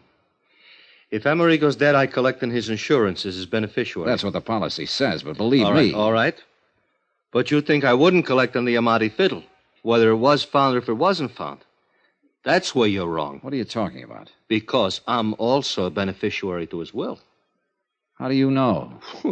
Because I'm not only the sole and only heir in his will, I'm also the executive of his estate, too. Oh. Yeah. So if I was the heavy, what would I take a chance leaving a $30,000 fiddle laying around in some swamp? Cover up? $30,000 worth? All right, what did you do with the hacksaw? You mean somebody sawed up the fiddle? Oh, no, let me see. No, easy, will you? Somebody sawed partway through a steering arm on Amerigo's car to make it crash. Murder? That's a pretty fair question. Oh, no, Dollar, no. Oh, no, who would murder a nice, sweet guy like Ricky? Maybe he was a drunk, maybe he hit the skids, but he had no enemies. He couldn't have. Okay. Maybe he was just a drunken bum, worthless. He threw away a concert career, but he was a gentleman. An actual gentleman. And he was a sweet guy. Nobody could have murdered him. Oh, no, Dollar, not Ricky. Pete, would you? Who was it? Tell me, huh? who was the lousy punk, I'll kill him. Okay, Pete, I believe you. I don't care whether you believe me or not. Will you tell me who done it? Pete. Pete, will you listen to me? I'm listening. Now, look here. Look here and tell me. Is this Ricky's Amati violin? Yeah, that's it. Ah, poor Ricky. Poor drunk. You're sure? I'm sure. All right, Pete, I'm going to give it to you straight. All I ask is you now, listen tell to me, will who... you?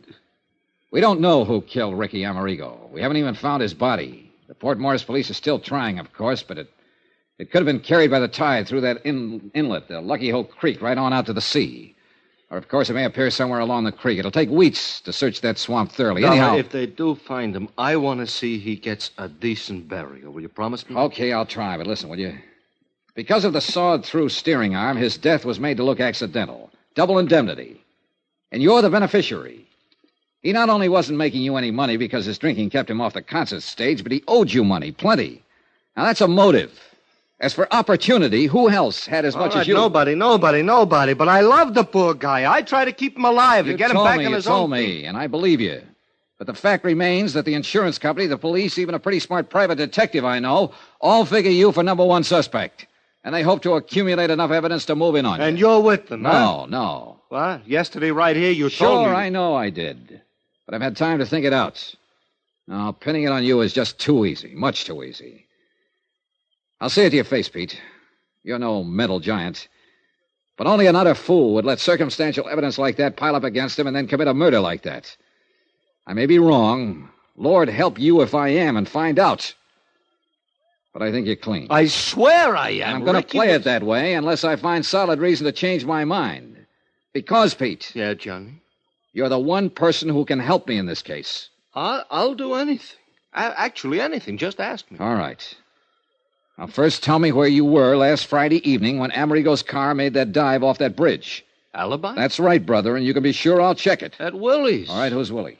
Willie Elliott. He's a saxophone player, one of my clients. He was a friend of Ricky's, too. Well, where can I find him? What's his address? I'll write it down for you. We had a four-handed poker game. Who else in the game?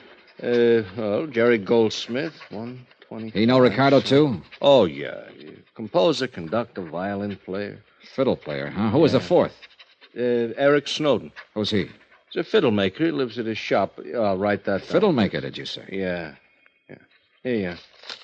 Yeah, he was the sole and only man Ricky would ever let touch his Amati for repairs and fixing up, you understand? Who else were good friends of Ricardo's? While he was making it, plenty. Lately, nobody. You sure? Oh, nobody. Johnny, I know. Of course, he hung around a lot of bars. He was a regular. Give me a list. Well, let's see. There's a little place over on Pine Street called the Yellow Lamp. Expense account item 9, $370. A quick sandwich for Pete Corbin and myself and a flock of phone calls to Pete's poker pals. Just to make sure they were in and available when I could get around to see them. I had to phony up an excuse for seeing each of them. A friend of Pete's, just in from out of town, suggested I give you a call, that sort of thing. And apparently it didn't arouse any suspicion. At least it was a start. And for the first time, call it a hunch or whatever you like, I felt I was going to get somewhere in this case. As it turns out, I was. Believe me.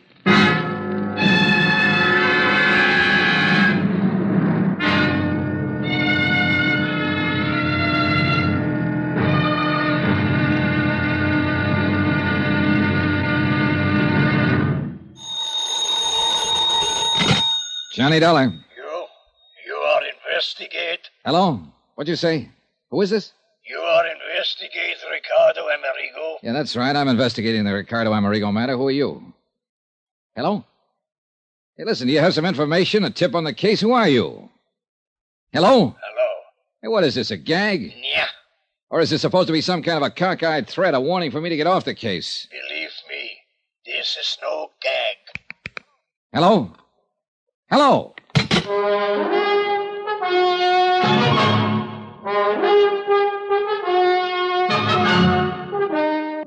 Expense account submitted by Special Investigator Johnny Dollar. Location, Philadelphia, Pennsylvania. To the Philadelphia Mutual Liability and Casualty Company.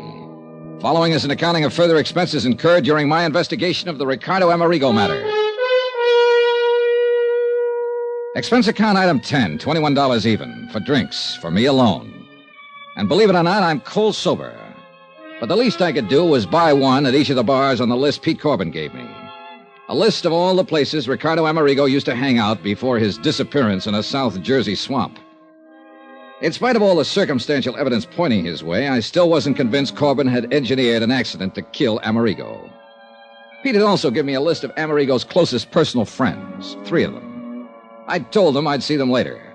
Meanwhile, I hoped to learn something helpful from the places where he apparently spent most of his time during his last few months on this earth. But the result can pretty much be summed up by the last bar on the list, the Hangover Club.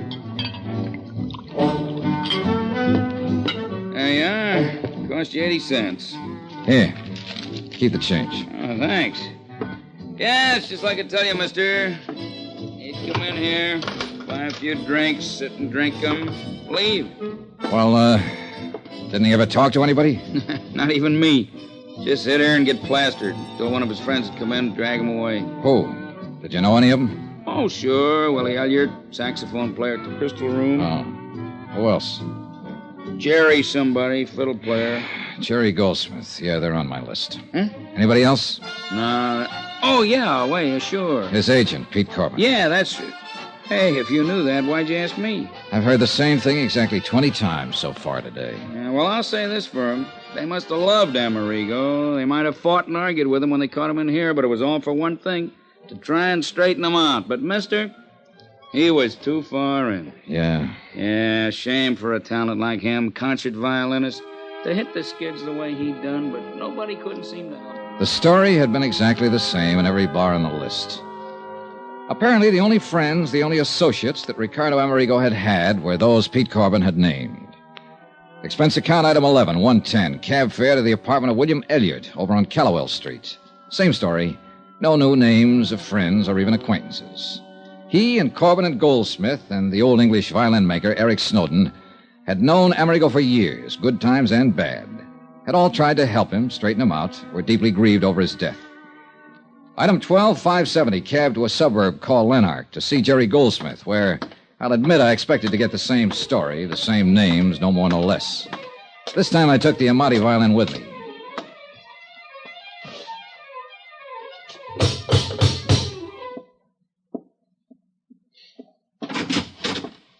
Hi. Who are you? I'm Johnny Dollar. Oh, yes, you called. Come in. Friend of Pete Corbin's, you said. Sit down.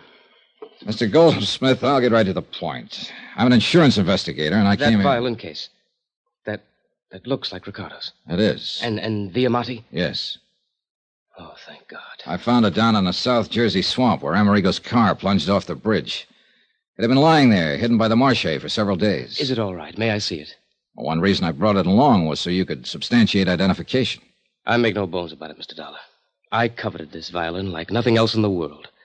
I've played many fine instruments, Strads, Guarnieri, even this, my Stainer. I see. But Ricardo's Amati, there was something between that violin and myself that could exist for no one else. Not even Ricardo Amerigo when he was at his greatest. And when he started his terrible downfall. You, wanted it even more, huh? Yes, more than anything else in the world. Enough to kill for it?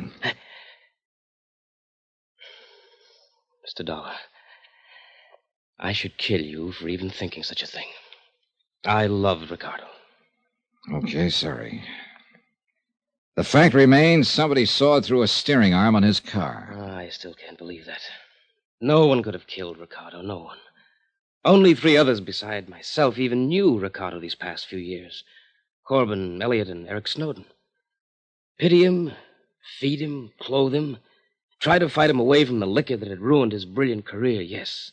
Even hate him at times for what he'd done to his life, but murder... I'm sorry. May I? Sure. It, is the Amati. Yes, I know it as well as I know my own. May I play it? Sure.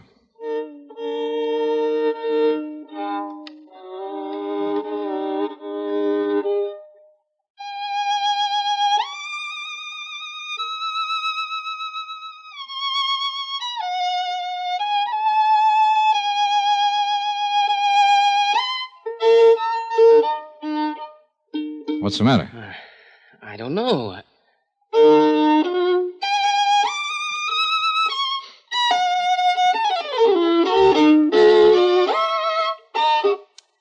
Mr. Dollar, it isn't here. The tone, the brilliance, the response, it isn't here. Something's wrong. You're sure this is the Amati? Oh, of course I'm sure, but something's wrong. Something's happened to it. It isn't the same. Well, you think the dampness of the swamp might have done... No, you can see. It's all right, but it isn't.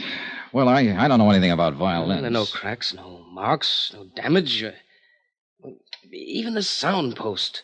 But you're sure it's Ricardo Amerigo's Amati? Yes, I told you so. I couldn't possibly be mistaken. But something is... Mr. Dollar. Well? I don't know. You know something? I don't either. I'm afraid I left Jerry Goldsmith rather abruptly and in a rather distressed condition. But I had plans, and the sooner I could carry them out, the better. Item 13 on expense account, $4.20 taxi fare back into town to the shop of Eric Snowden, violin maker. The only man who'd been allowed to touch Ricardo Amerigo's Amati, except, of course, for the music store owner who'd cleaned it up after I found it in the swamp. Yeah, it was possible he had done something to it that would destroy its tone. But for some reason or other, call it a hunch if you like, I hope not. Snowden's shop was located on a colorful little side street. Really not much more than an alley called Eisminger Street. Right in the middle of one of the busiest sections of the city, surrounded by skyscrapers, office stores, and all the traffic that goes with them. This one little alley. Except for Snowden's place, the tiny buildings packed side by side are all residences, left over from years gone by when this was a residential section, and still unspoiled by the bustling activity around them. Thank you, Mr. Romandi, and I'll be sure to hear you at the Academy of Music Saturday night. Sir! Mr. Snowden? Yes, I'm Eric Snowden, but that violin case... I'm Johnny Dollar. I phoned you. Oh, please come in. Mr. Dollar. That's right. It's Ricardo Amerigo's. It's been found. Please let me... Mr. Snowden, I'm an insurance investigator. Part of my job has been recovery of this violin. It's possible loss was the most heartbreaking thing I ever contemplated, but you found it. I think so. You think? I don't understand. Well, here, take it. Examine it. Yes, but not here.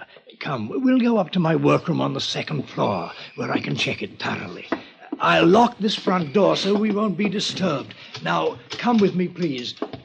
I can't believe it. It's so wonderful you found it. It would have been a terrible loss to the world. Yeah, I guess so. You're not a violinist yourself? No. I'm afraid the only violin music I know is what I hear in...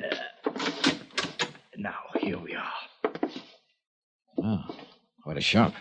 Most of the finest violins in the world have been here, one time or another.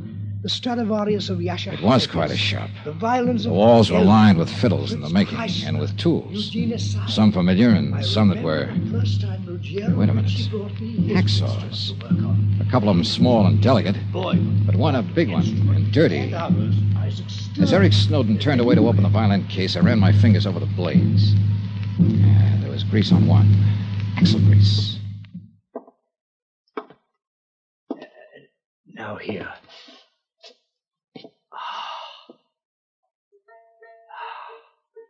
Well, Mr. Snowden? Yes, Mr. Dollar. This is Ricardo Amerigo's violin. You're certain of that? Eh? Do you think that I, of all people, wouldn't know? Mr. Dollar, aside from Ricardo himself, I am the only person who has touched this magnificent instrument for years now. I must confess I resent your least question of my judgment. All right, I'll be honest with you. I don't pretend to know much about violin, so I had somebody play it a while ago. Sacrilege! All right, be that as it may. It didn't sound to him, or even to me, like a $30,000 violin. And whom did you permit to lay hands on this priceless instrument? A friend. Should be horsewhipped. Only an artist, a great artist, should be permitted to handle a thing like this. But I suppose you understand that, Mr. Dollar. I don't suppose you... Well, go on. Mr. Dollar, someone has tampered with this. Oh? Of course it doesn't sound right. Did this friend of yours presume to be a violin maker, too? What do you mean? The sound post, the placement of the bridge. Of course it doesn't sound right. Now, Now, why does somebody have to... Do you want to answer that? No, let them wait. This is more important. No wonder you or your friend or anyone else question the validity of this instrument. Hey, whoever that is down there, he really wants you. Look here, a simple adjustment here and here. Oh, bother. Go ahead, I'll wait. All right, I shall be right back. It was a quick suspicion when I spotted the hacksaw on the wall, and I couldn't forget the warning over the phone. While Snowden waited on his customer, I poked around the shop some more, looking for goodness knows what. And I found exactly nothing. No doubt Snowden was telling the truth. Until I started to sit down to wait for him, and as I pulled over a stool, I knocked open the door of a cabinet next to his workbench. I started to close it again, and then I saw it. Hanging there on a hook was a violin. I grabbed it out of the cabinet and held it under the light beside the one in Amerigo's case. I held them up together. It was unbelievable. The shape, the color, the markings, nicks on the little pegs you tune them up with, a spot of stain on the scroll, even a tiny, almost indiscernible scratch on the back, an old pencil mark on the inside near the label. It was impossible, but it was true. These two violins were absolutely identical.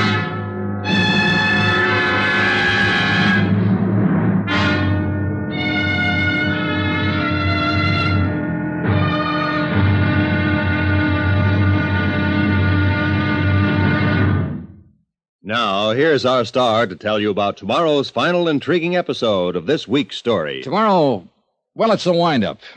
But believe me, a wind-up with a real twist. Join us, won't you?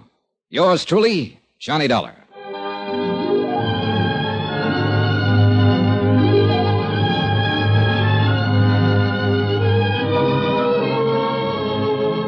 Yours truly, Johnny Dollar, starring Bob Bailey, is transcribed in Hollywood. Written by Sam Dawson, it is produced and directed by Jack Johnstone. Be sure to join us tomorrow night, same time and station, for the next exciting episode of Yours truly, Johnny Dollar. Roy Rowan speaking.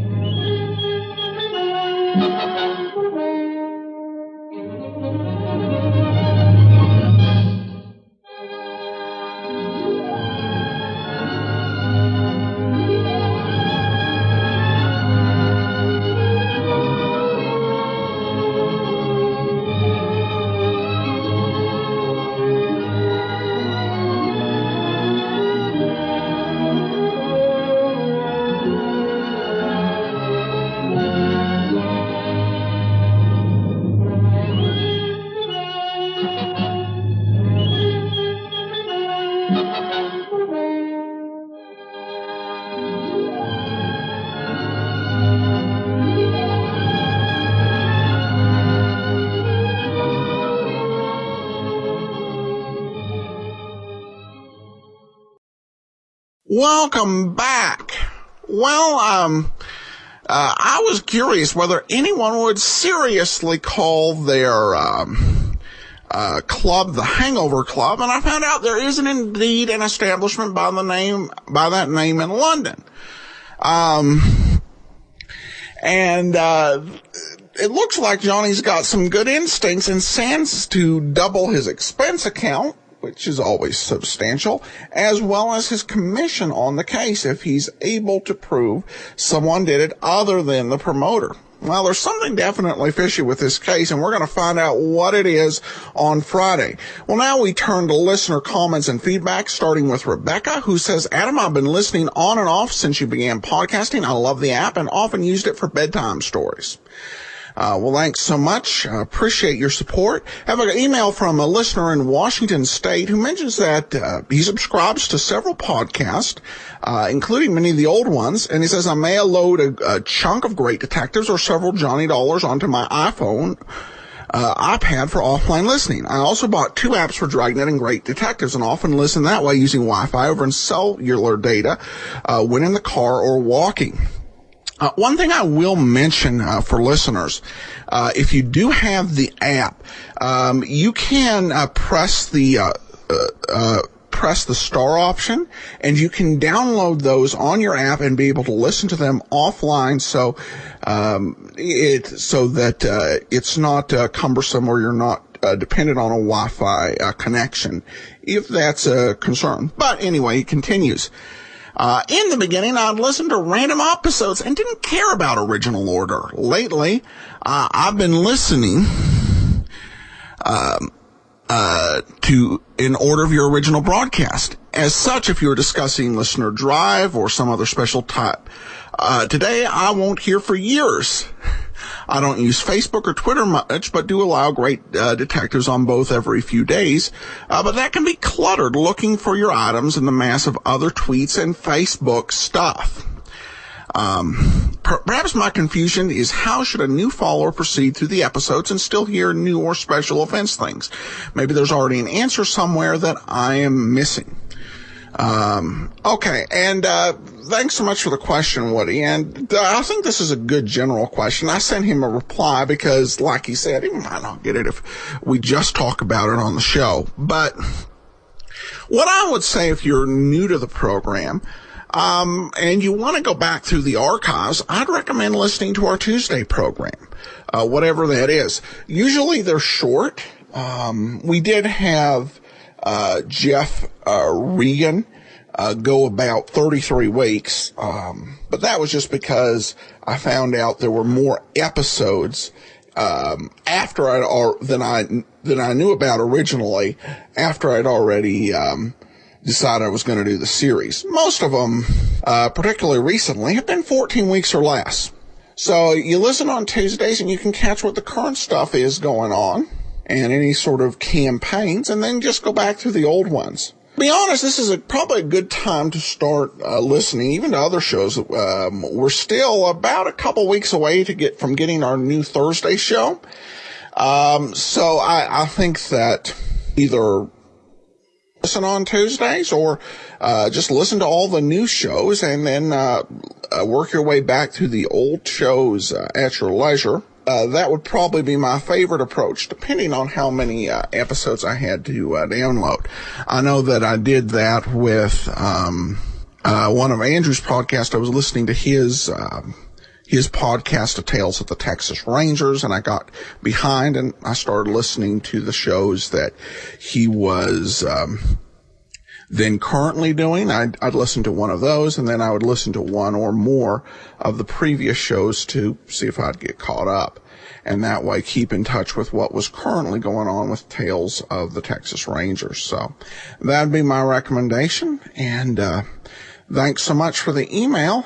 We also received this from a gainer who says, I love all your shows. You do a wonderful job. It reminds me of when I was growing up, my dad and I would shut the TV off and he would play these old-time shows for me. Very fond memories. Well, we're glad to revive those memories for you and help other listeners make new ones.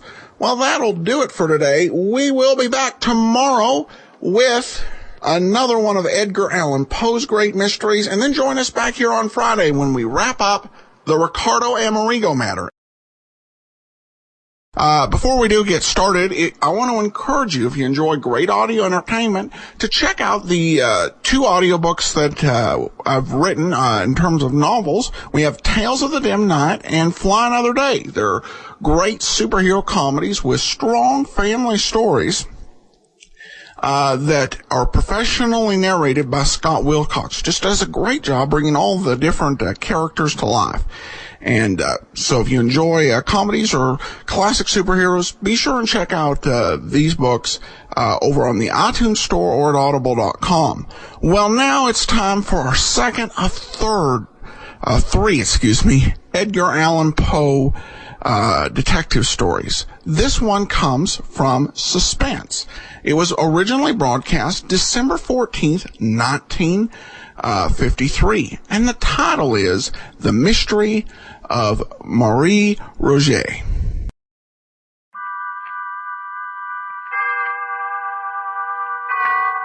Autolite and its 98,000 dealers bring you Mr. Cornell Wilde in tonight's presentation of Suspense.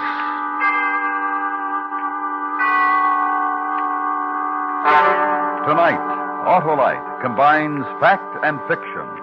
The fact, the murder of Mary Cecilia Rogers in New York City. The fiction, Edgar Allan Poe's solution of that crime, which he called The Mystery of Marie Roget. Our star, Mr. Cornell Wilde.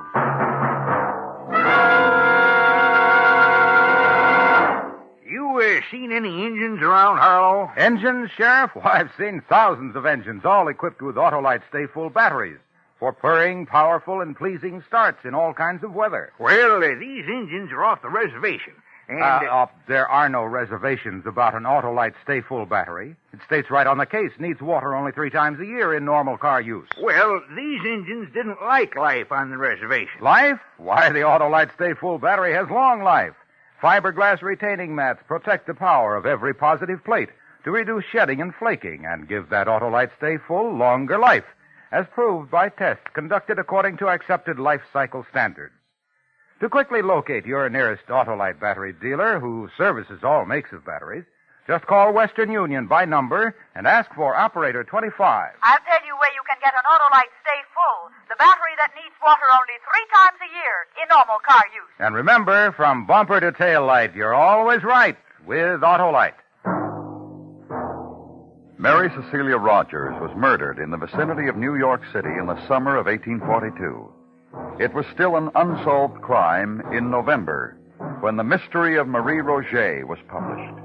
The author, Edgar Allan Poe. It paralleled in every essential detail the murder of Mary Rogers.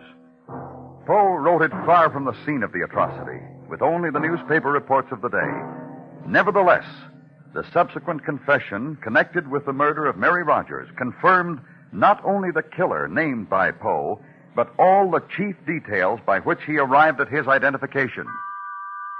And now, Autolite presents transcribed Edgar Allan Poe's Mystery of Marie Roget, starring Mr. Cornell Wilde, hoping once again to keep you in suspense.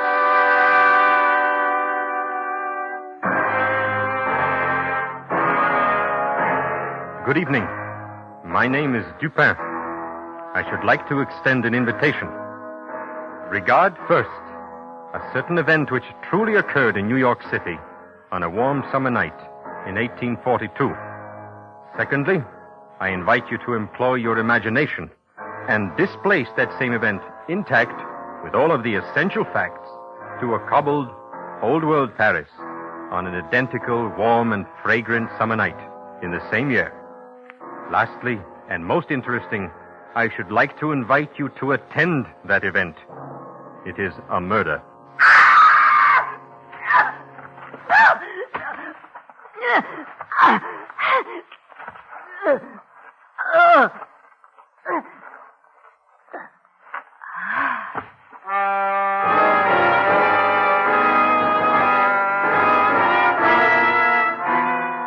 The general design and mental character of the atrocity, indeed, the first knowledge of its occurrence, came to my attention on Wednesday night, the 25th day of June.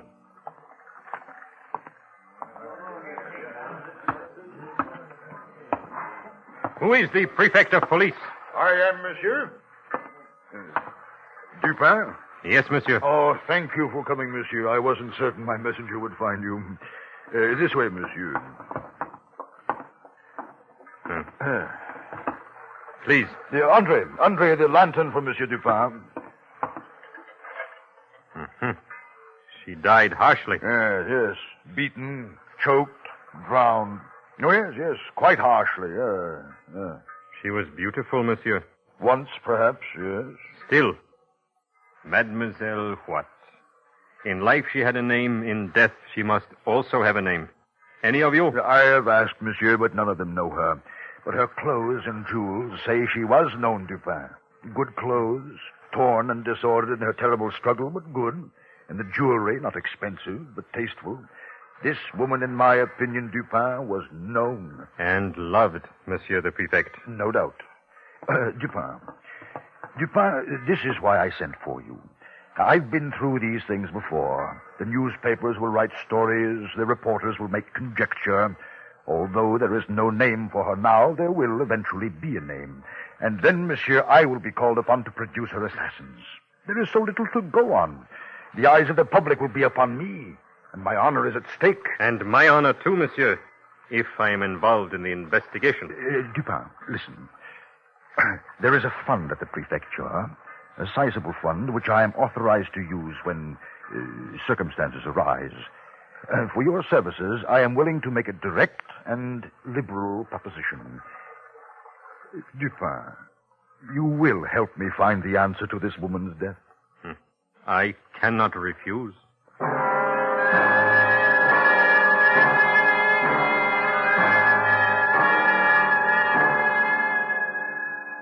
No foam about the mouth, as in the case of the merely drowned, monsieur. Here, bruises, impressions of fingers. It was a strangulation by hand and by this cord, monsieur. Yes. Doctor? Yes, Dupin? An ingenious knot in that cord, don't you think? Now, this is a slip knot. A sailor's knot. Sailor's knot. She was found in water. Why did she die, monsieur? For her beauty, perhaps. For her love. Her hate. It was Sunday. Observe, Doctor. There are no marks to prove she was weighted and then shaken loose. Yes, she quit life on Sunday. Murdered in the dark. Thrown into the river. Unweighted. Monday. Tuesday, she remained, as a corpse will, on the bottom. And then on the third day, tonight, as a corpse will, she rose, and the fishermen saw her. It is the way of corpses violently made so. Not only violent, but quick. Near the riverbank, somewhere. For what assassins could carry a burden like this, long undiscovered, From a dark bridge, perhaps. No. Too much light and people. There had to be a boat, Doctor. If she was dropped from a bridge, or pushed in from the shore, the current might press her aside to be caught in the vegetation of the shallow water. She was murdered on the bank and then taken out to her grave in a boat. And there had to be a man who knew how to handle a boat in the tricky current. Who is there? It is I, the prefect. I have someone who thinks he may know her. Come in, monsieur. Ahead of me, please. With your permission, Doctor, Monsieur Dupin. Monsieur Beauvais, monsieur. How do you do? Monsieur Beauvais has been searching since Monday for news of a Marie Roget. Mademoiselle Roget is an employee of Monsieur Beauvais. Correct, monsieur? Correct. I am a parfumeur. I called on her mother, Madame Roget, Monday when Mary did not appear at my shop. Madame informed me that Mary had left Sunday morning to visit her aunt at Rue des Drômes. She has not yet returned. I see. And what else? I cannot say, monsieur. So far, I have ascertained that she never arrived at Rue des Drômes, and indeed, no one has seen her since Sunday.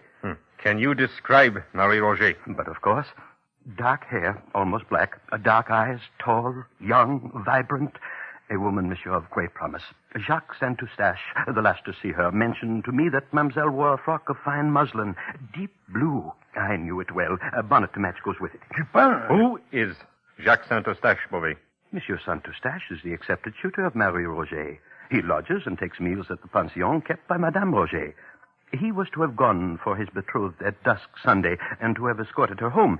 In the afternoon it rained heavily, and supposing that she would remain at her aunt's, he did not think it necessary to keep his promise. She has stayed there under similar circumstances. And where is Jacques Saint-Eustache at this moment? Searching, and anxious as I am for Marie Roget. It is 3 days since Sunday. 4 days, really, but 3 that Marie Roget has been considered missing. Your search is tardy. I know, monsieur. Well? I am at your mercy. She has disappeared twice. The first time she disappeared was about 3 years ago. Her mother, her friends were unable to account for her disappearance. I was distracted with anxiety and terror. Did you notify the police? In that case, immediately, monsieur. But suddenly, Mary reappeared one fine morning after being absent a week. She was in good health and, well, with somewhat a saddened air, she explained she had spent the missing week with a relative in the country.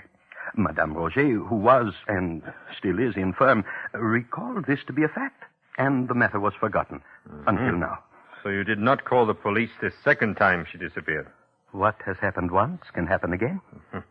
What did happen that week she was away? I do not know. I do not honestly know. But you doubt the story of visiting a relative? I will not say. Show him what we have, Doctor. If you will kindly step over here, Monsieur Beauvais. Now, Monsieur Beauvais, if you please, do you know this woman, Monsieur? It is her. It is Marie Roget. It is her. Poor little Marie. Poor Why does Beauvais cry, Dupin? The girl only worked for him. He has not told us all. He is suspect, Dupin, and I will have a word with him. Stay. But Dupin, why does he weep for a shop girl, a grisette who was promised to another? He weeps for youth and beauty.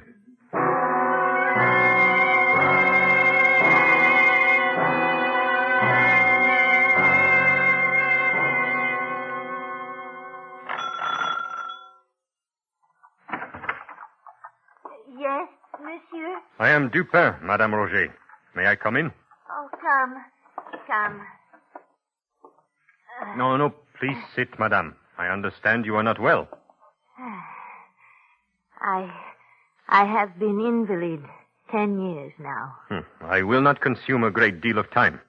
May I ask, did your daughter often visit relatives in other distant parts of the city? Often. And stay overnight? Often. With your approval, Madame? She was and has been free of me since her 16th year. That is a very frank answer, Madame. I can tell you nothing of what has happened to her. She leaves me on a morning with no enemies I know of. And do you know of her friends? I understand the intention of your remark. You refer to those beside Jacques. No, I know of none. I understand that Jacques Saint-Eustache keeps rooms here. That is true? Yes, but he is no longer here. He left once he was informed of Marie's death. Where, I do not know. But surely he understood that we would be by to question him? He was beside himself with grief. I cannot blame him. I see. Oh, I have been of no assistance where I would like to be. And yet, I knew something that morning. I knew she would not come back to her mama again. You knew she would not be back, Madame? Did she take clothes, bid a longer goodbye? How did you know? I knew, monsieur. Death was very close to her that day. If you knew this, Madame, why did you allow her to venture out? I stop her? No.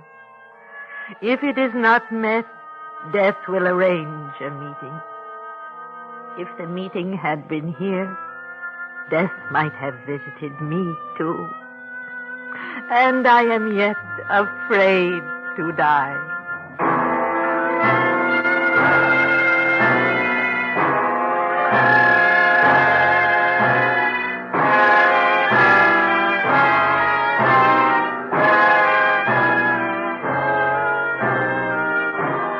Autolite is bringing you Mr. Cornell Wilde in Edgar Allan Poe's The Mystery of Marie Roget. Tonight's presentation in radio's outstanding theater of thrills, Suspense.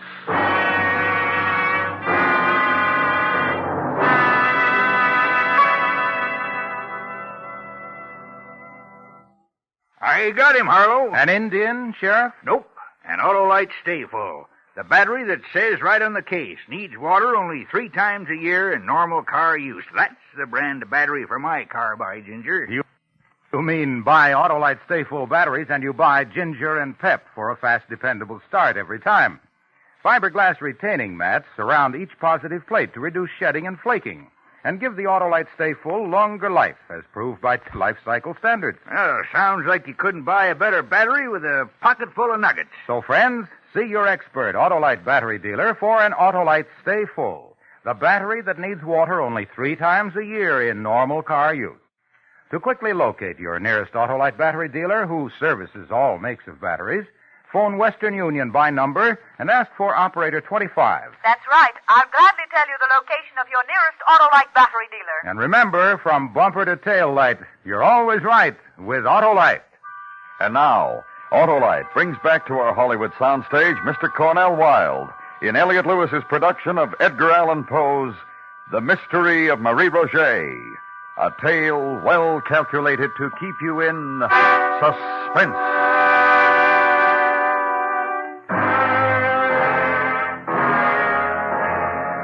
Dupin, again.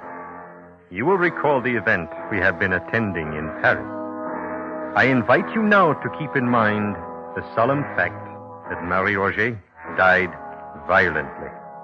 That her lover, Jacques Saint-Eustache, is missing.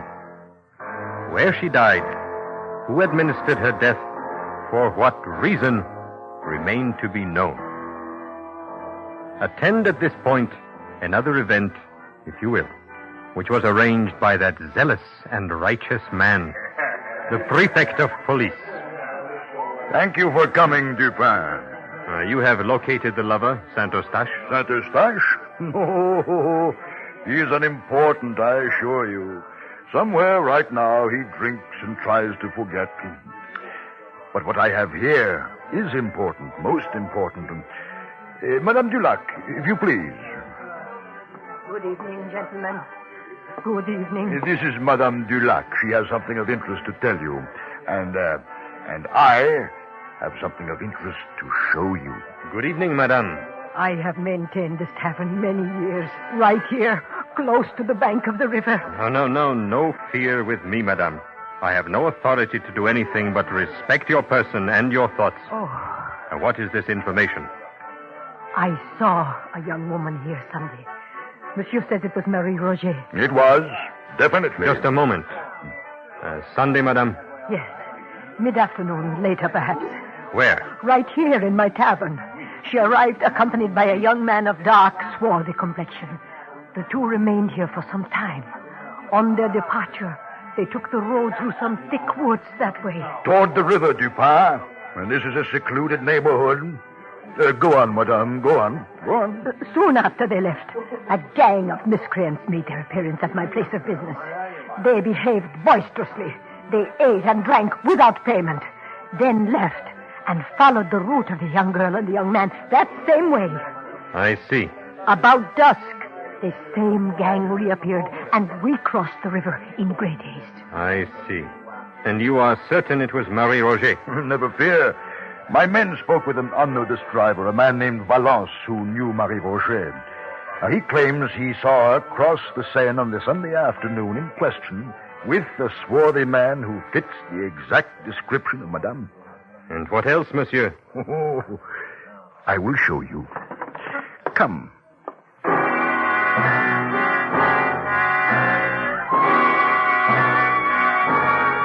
I followed him through the back of the tavern into the thick woods which line the Seine at that point. He stopped when we had come to a close thicket, within which were 3 or 4 large stones, forming a kind of seat with a back and footstool. Note, Dupin. A white petticoat here. Here, a silk scarf, parasol, gloves, pocket handkerchief. Inspect the handkerchief, Dupin. Thank you. You note the name Marie Roget embroidered there? Yes. So this is the place she met her death. Well, of course it is. I have found it. Well, look, the earth is trampled where she struggled, and over here, the bushes still broken. Every evidence of a terrible struggle. And here, the fence has been taken down, and the ground shows that some heavy burden was dragged along it toward the river. Well, come, look for yourself. What say you now?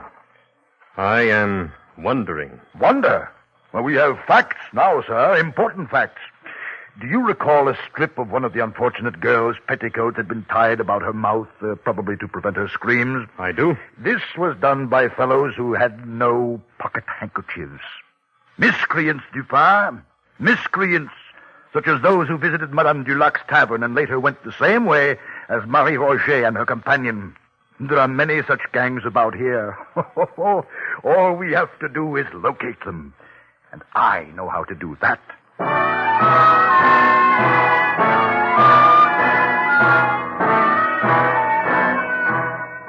That night, the shrill cries of the Paris newsboys proclaimed the prefect's resolve. He offered a reward of 20,000 francs and a full pardon for any king's evidence. It was an accepted conclusion that Marie Roget had been waylaid and slain by a gang of miscreants in the vicinity of Madame Dulac's tavern. Well, are you defeated, Monsieur Dupin? Now that I have solved the mystery of Marie Roget? No, monsieur. Oh, I have doubled the reward. Soon one of the miscreants will come forward, then you'll see. 40,000 francs should be temptation enough. 20,000 was temptation enough. Huh? No one will come forward, monsieur. A gang, such as is hoped for, would be composed of men who have never seen more than 100 francs at one time. 20,000 would bring all of them, if they had any knowledge of Marie Roget's murder. Oh, they're just waiting. You know that. Waiting? When each is in jeopardy because of the other? We shall see, Dupin. Wait. It was one man. Huh? A man who dragged the body of Mademoiselle to the river's edge. A gang, even two men, could have carried it. A gang would have lifted it over the fence easily, instead of taking a fence down, as it was taken down. One man labored hard. Well, my conjecture is as good as yours. Are you talking of Saint-Eustache? No. No. He is quite unguilty. Monsieur, allow me to point out that the newspapers, the police, all have identified themselves with what apparently happened. We must consider what did not happen. First, a gang did not set upon her and murder her. Secondly, Marie Roget had no intention of visiting her aunt at Rue des Drômes when she left her mother and lover last Sunday morning. Dupin, if you have confident information, explain yourself. I have the same information as you. Nothing else. You said she had no intention of visiting her aunt that day. Why do you say that? Monsieur, consider what might have happened if her intended, Jacques Saint-Eustache, had called for her at her aunt's and discovered she was not there, that she had not been there all day. He would have been chagrined, suspicious, angry. Saint-Eustache would have been all these. Something for Marie Roget to worry about when she returned home. But nothing to worry about if Marie did not intend to return home. A point to consider, perhaps. Go on. Consider that she kept a rendezvous instead. This we know. A rendezvous with a swarthy man. We have been told that by two witnesses who saw him. Now, monsieur, I ask you, as I have asked myself, did this swarthy companion allow Marie to be slain before his eyes? Or was he himself slain trying to help her? If so, where is his body? Well, he left her before she was set upon, obviously. Did he leave her alone in such a dark district? They quarreled. Indeed they did. Another question. Marie Roget's death is known everywhere in France. Why has he not come forward to help us clear up the mystery? Many reasons. Perhaps he's married. He's left. He's uninformed. He has a swarthy complexion. A sea complexion. A well-attested fact. Now, accumulate that with the cord that was tied about her neck in a sailor's knot. Monsieur Dupin, I have not the... And the need of a skilled boatman to handle a boat on the river to dispose of the body. But it could be anyone. No, it could not. What? Marie Roget was a gay, not an abject girl. No common seaman for her. An officer, a naval officer, monsieur. Like the one who might have led her into a false elopement the first time she disappeared.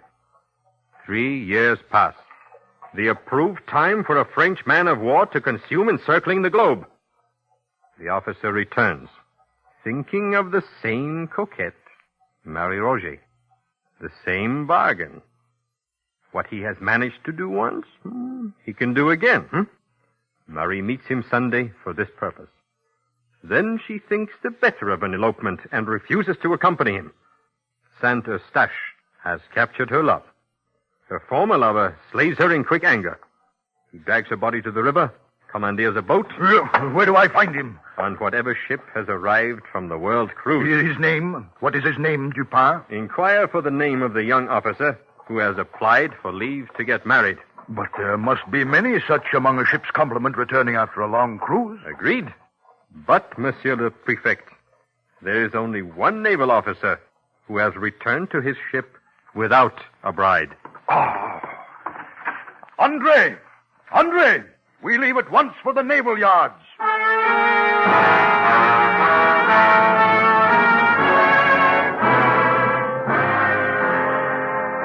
It has been an interesting evening. And now I issue a last invitation, my friends. I invite you to retain all that you have heard and employ this time, instead of your imagination, your sense of reality. For Marie Roget of Paris was truthfully Mary Rogers of New York. Let your reality move you back to New York City on a winter day some months after the event described. In the darkening afternoon, inside a gray stone building, I invite you to attend another event I think you will find significant.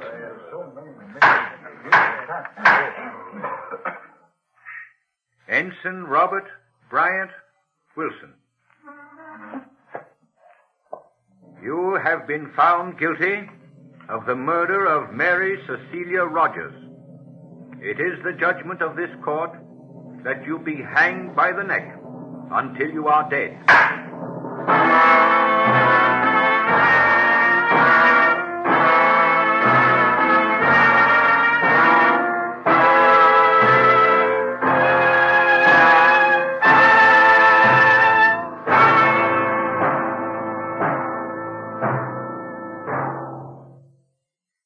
Suspense. Presented by Autolite. Tonight's star, Mr. Cornell Wilde. This is Harlow Wilcox speaking for Autolite, the world's largest independent manufacturer of automotive electrical equipment. In 28 plants from coast to coast, Autolite makes over 400 products for cars, trucks, tractors, planes, boats, and industry.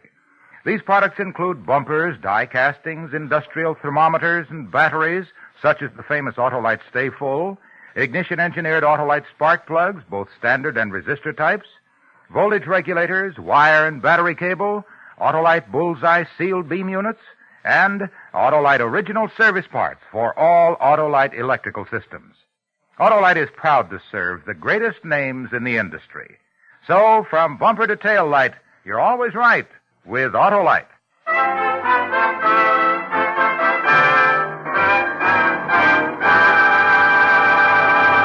Next week, one of the most terrifying half hours ever presented on Suspense. A young couple and a mad woman. And what happened to them on a country road. Our star, Mr. Frank Lovejoy. That's next week on Suspense. Suspense is transcribed and directed by Elliot Lewis, with music composed by Lucian Morowick and conducted by Lud Gluskin. Edgar Allan Poe's The Mystery of Marie Roget was adapted for Suspense by E. Jack Newman. In tonight's cast, John Daner was heard as the prefect of police. Others in the cast were Lou Merrill, Jeanette Nolan, Paula Winslow, William Johnstone, and Edgar Barrier. And remember, next week, Mr. Frank Lovejoy in On a Country Road. You can buy Autolite Stay Full batteries, Autolite original service parts, and Autolite standard or resistor type spark plugs at your neighborhood Autolite dealers. Switch to Autolite. Good night. This is the CBS Radio Network.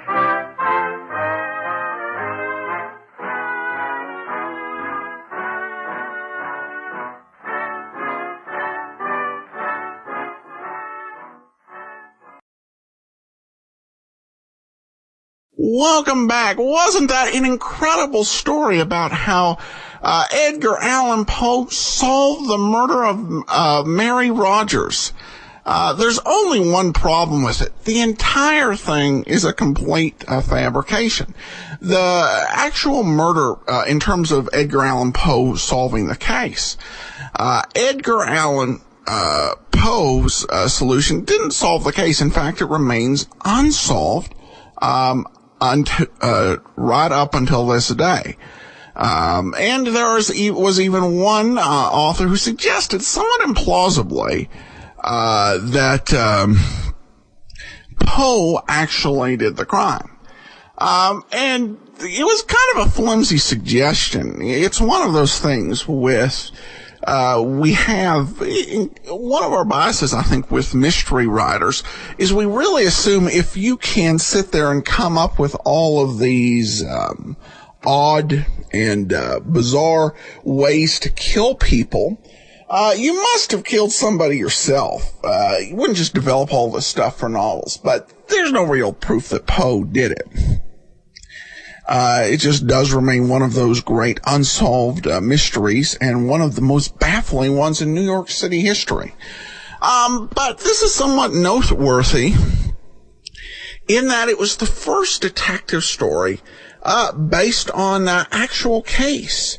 And so when you go down the line today, when you can follow this story in many ways is an ancestor of what we would hear on Dragnet and what we would later see if you watched episodes of Law and Order, where cases were actually taken right from the headlines and used as a basis for the mystery story.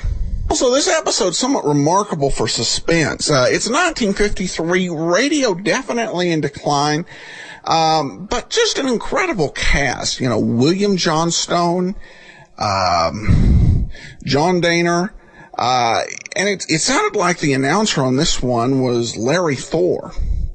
And of course, Cornell Wilde, who wasn't at the height of his career, but still a pretty well-known Hollywood player.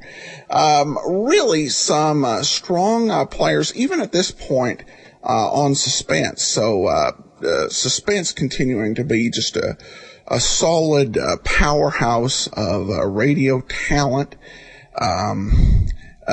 Even as radio was headed towards the fates, Suspense had about 9 more years on the air. And during that time, they would redo the story, but they would continue to assist. 7 years later, they did in 1960, but they would also still say that Edgar Allan Poe solved it, when it actually does remain solved, or is actually unsolved.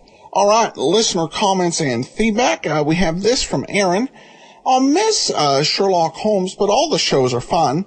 To be honest, I like Sir Richardson better than any of the people who played Watson. He played him intelligently, more than any of the others did. Keep up the good work, Adam. Well, thanks so much, Aaron. And kind of taking a different point of view, we had this from a listener here. Let me just go ahead and pull this up. Justin commented on Facebook, I like the old voice actors of Sherlock Holmes before the current ones you posted. So the ones that we had on the Clippercraft shows. Interesting perspective. But those different perspectives among our listeners. Jeremy says, Adam, great show. Sorry to see Sherlock Holmes to come to an end. Have you ever considered Casey Crime Photographer? Keep up the good work. Jeremy, it is definitely on my list, and it's one that I hope to do in the next few years. I've got a lot of shows on that list. There are some that I haven't even thought of when I will do it, but I'm looking maybe the next 3-4 years, but we will see on that. It's, a lot of shows to get to, and KC, there's, I think about 60 or 70 episodes out there, so it'll take a while to get through, so I want to be sure we've got a good a chunk of time to do that. So thanks so much for the suggestion, and glad to hear it. I heard Casey mentioned several times when we first started, and haven't heard listeners mention it as much the last few years, but it's definitely on my list, and we'll be looking for an opportunity to go ahead and do that sometime in the future. All right, well, that will do it for today. We've got one more of these DuPont mysteries to go through, and then we'll be on to Nick Carter. So join us next Thursday. We'll be bringing you the Purloined Letter. And tomorrow we'll go ahead and wrap up yours truly, Johnny Dollar's current serial, and continue on with High Sky Hoodoo. Well, before we do get started, I want to let you know today's program is brought to you by the support of our listeners. You can support the show at support.greatdetectives.net. And speaking of support, our listener support campaign is coming up middle of next month, heading into Labor Day weekend. And I do want to encourage you to email me one of your favorite episodes. If you've got a program we played, you'd like to hear it again, you think if somebody's new to the show, they should definitely hear this, then just drop me a line, box13 at greatdetectives.net, and the subject, play it again, Adam, and so I'll know where to sort it. All right, well, now we're going to wrap up the current Johnny Dollar matter. I want to remind you, coming up later in the program, we continue with the High Sky Hoodoo story. But now let's go ahead and listen to part 5 of the Ricardo Amerigo matter. From Hollywood, it's time now for Johnny Dollar. John, this is... Don't tell me. Harry Branson at Philadelphia Mutual. Yes, it is. Listen, John, I know you found his Amati violin. Are you sure? But Ricardo Amerigo himself, nothing. And after all, there's not only the $20,000 policy on him, but... What do you mean, am I sure? Are you sure it was Amerigo's Amati violin I found? Why, of course... What do you mean? What if it wasn't?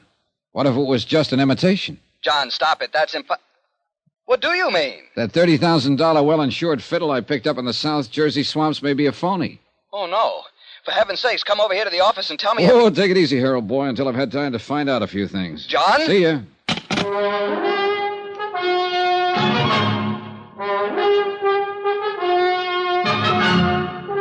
Tonight and every weekday night, Bob Bailey in the transcribed adventures of the man with the action-packed expense account, America's fabulous freelance insurance investigator. Yours truly, Johnny Dollar.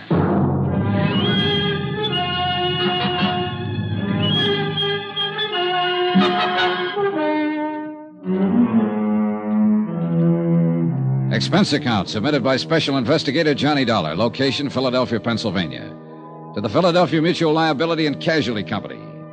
Following is a final accounting of expenditures incurred during my investigation of the Ricardo Amerigo matter. When Ricardo Amerigo's car was hauled out of a swamp somewhere near Port Morris, New Jersey, there was no sign of his body. Only a sawed-through steering arm on the car that indicated somebody had done him dirt. However, I did find the fiddle, the $30,000 Amati that had helped him become one of the world's top concert violinists. Anyhow, with the fiddle under my arm, I ended up at the shop of violin maker Eric Snowden for final confirmation that it was the genuine Amati that I'd found. This Eric confirmed. However, while we were in the second-floor workroom of his shop on Eisminger Street talking about the fiddle, somebody pounded on the street door downstairs. Oh, bother. I'll be back in a moment, Mr. Dollar.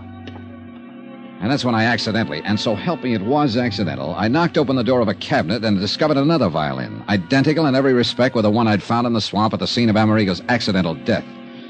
Okay, so I did exactly what you would have done. I put the one in the cabinet into Amerigo's case and the one from the case into the cabinet.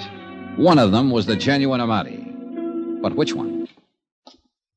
I'm sorry, Mr. Dollar, but he was so insistent, I thought he was one of my, shall we say, better clients. As it turned out, it was just a youngster who wanted to see one of the new G-strings. A youngster? Oh, I see you're joking. But now, let me take this magnificent instrument, readjust the sound post and bridge so that it... No, wait, Mr. Snowden. It's later than I thought. There are some things I must do immediately. Suppose I come back here later. Very well. Meantime, I shall make the adjustments on the Amati to restore its No, tone. I've got to take it with me. But I don't understand. There are a few things in this case I don't understand right this minute, but I hope to before very long. Mr. Dollar, you talk in riddles. Why don't you leave the violin? No, thanks. I'll see you later. But please be careful with it. If anything should happen to that priceless... Don't worry. Nothing will happen to it. I found that I'd almost spoken too soon, for I pounded down the stairs, across the floor of the store, and out of the door without the caution the book says one should exercise when leaving a suspect in a case. I'd no sooner got out on the street... It was a flower pot big enough to have killed a horse in its fall from the upper story window ledge. Oh, no. Good heavens, wait, Mr. Dollar. That was an accident. But I didn't wait. Expense account item 14, 10 cents. Phone call to Harry Branson at the insurance company to have the police put a man on Eric Snowden's shop immediately to make sure he wouldn't try to skip.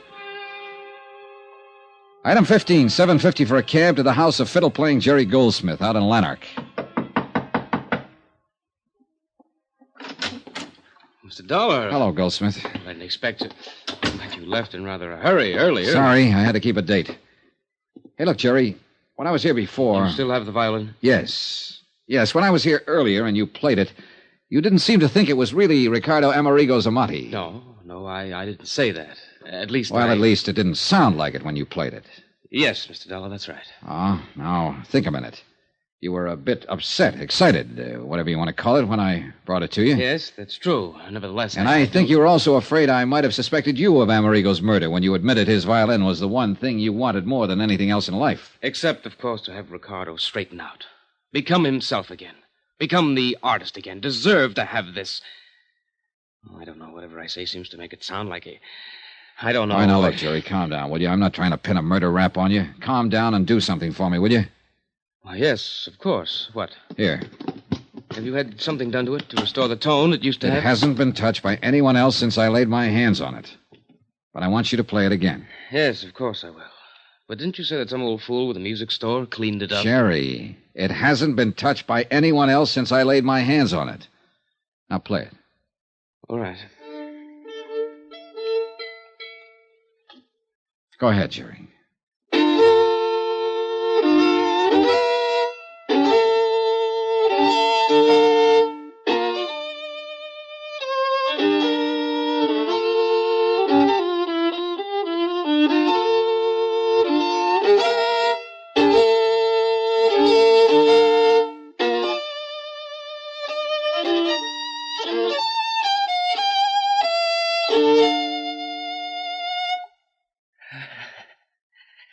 It's the Amati, isn't it? Yes. Yes, it's the Amati. A beautiful, wonderful...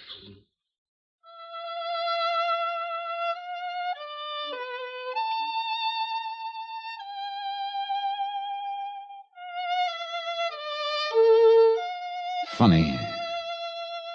I never realized what a violin could. Can you hear me, Jerry? Yes. Yes. And to think it's taken something like this to lead me to a killer.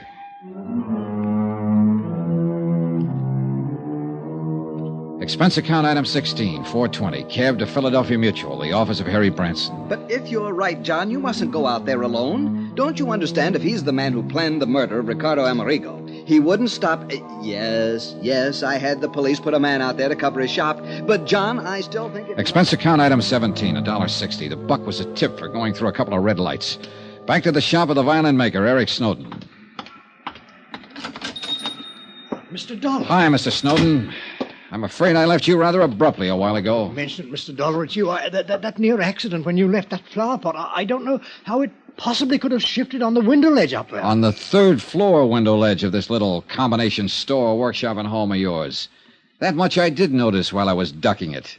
If it had come off a second floor window, you know I might have suspected you of giving it a helpful shove. Oh, good heavens, Mr. Dollar, you can't possibly mean that. All right, forget it for the moment. But how can Let's go up to your workshop on the second floor. Come on. Well, yes, of course. But may I ask why? I want to show you something, and I think you know what. No, I certainly don't. Unless something has happened to the Amati. Oh, something certainly has. You damaged it since you were here. No such luck. Mr. Dollar, please, what are you talking about? Okay, here. Now tell me the truth. Is this Ricardo Amerigo's Amati violin? Yes. I've told you so. You're sure? Of course I'm sure. You know something? You aren't, but I am. What? Now open that cabinet there beside your work table. What for? Because I tell you to. But I... just what are you getting at, Dollar? Are you going to open it or shall I? No. Get out of here. This is my shop, my place. You can't do this sort of thing to me. Would you rather the police did? They're on their way. The police? But I... Well? There's no need to open it. Ricardo Amerigo's Amati is in it. Well, that's where you're wrong. This is the Amati. In this case, the one in the cabinet is the identical copy of the Amati that you made.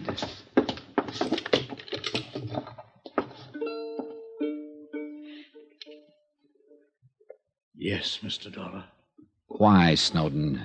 Because the loss of this priceless instrument would have been unthinkable. $30,000 insurance on it. Oh, money doesn't buy a violin like this. It must be played by an artist, by many artists, like the artist Ricardo was. So when Ricardo disappeared... Or was murdered?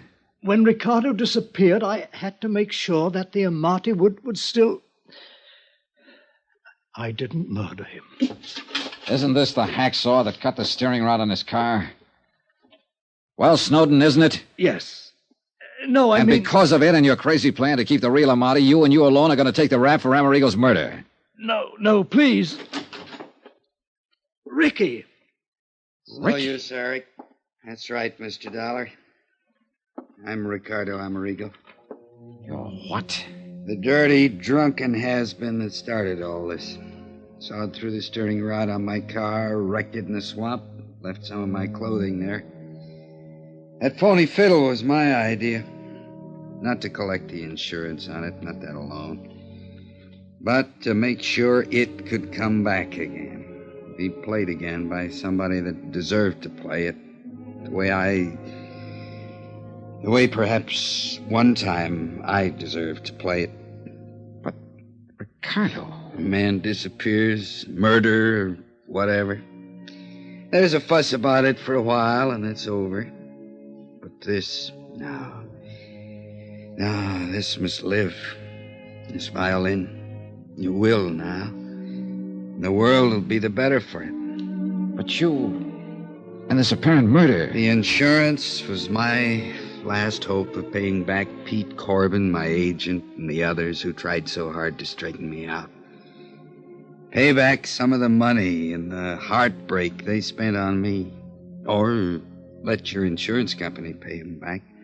Because I never could. I couldn't even leave my hiding place here in Eric's house. Because I knew that sooner or later he'd pity me enough to give me more of the drink that's been all I've been living for. Eric, God bless him, Eric knew, of course, but only he.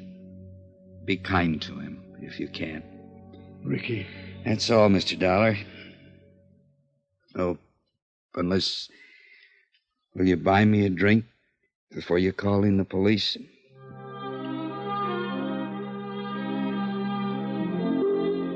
Expense account item 17, $8.50. One bottle of the best I could buy before I called in the police. Item 18, hotel in Philadelphia, miscellaneous fare back to Hartford. Total expense account, $182.65. Remarks? No insurance payment necessary on either the Amati or the man. And I guess he really was a man. More than he knew. What the courts will do about him and about Eric Snowden, well, the courts will do. And I'm glad I have to have no part in it. You know, it's funny. Somehow I think I have a little better appreciation for music now than... oh, well. Yours truly, Johnny Dollar.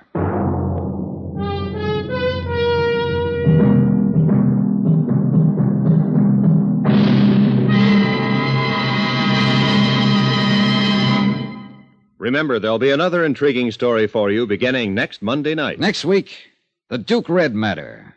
A racehorse that could only be stopped by a killer. And the killer didn't stop with horses. Join us, won't you? Yours truly, Johnny Dollar.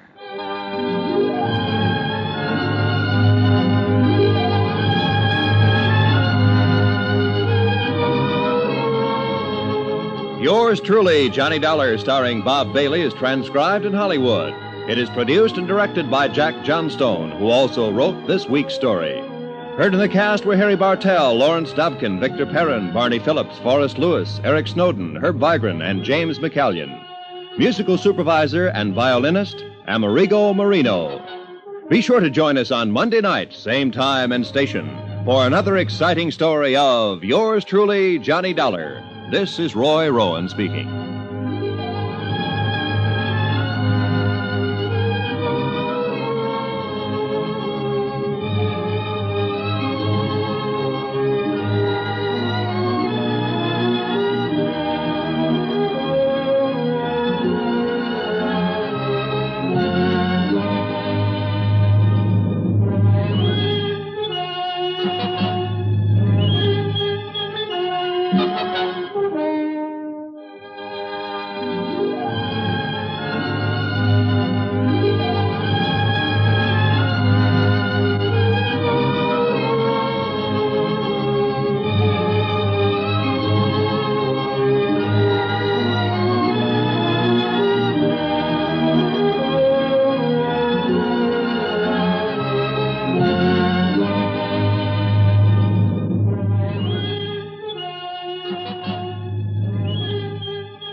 Welcome back. Well, this was a somewhat unusual story for a lot of reasons. First of all, Jack Johnstone actually wrote the story.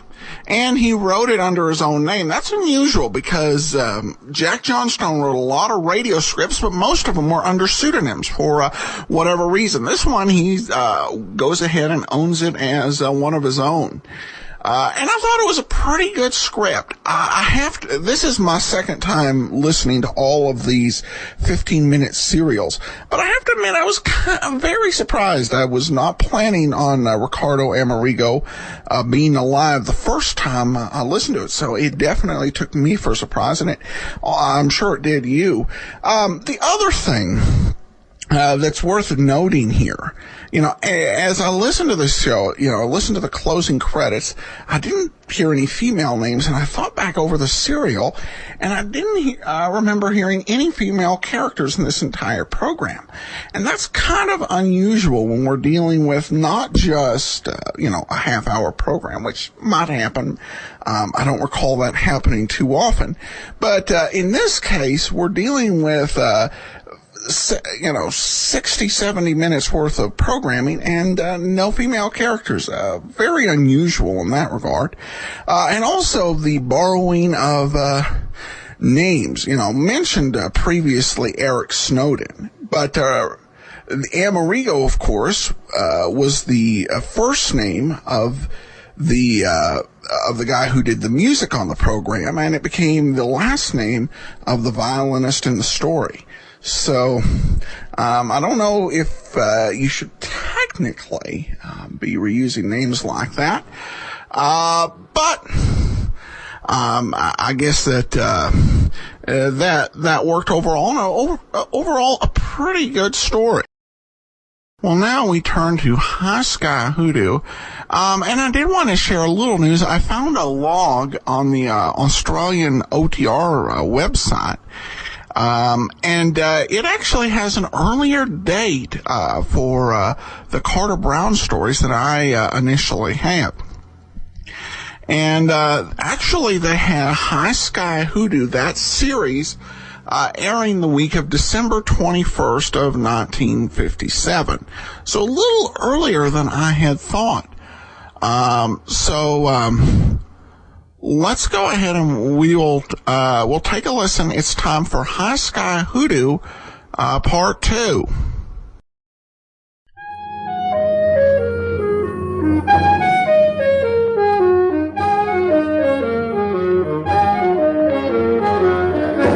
Carter Brown, Mysteries.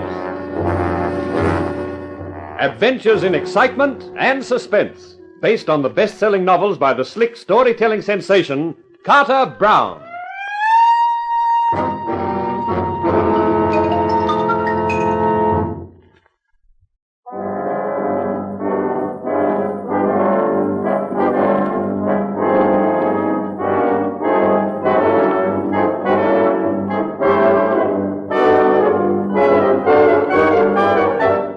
The morning dawned bright with determination for me.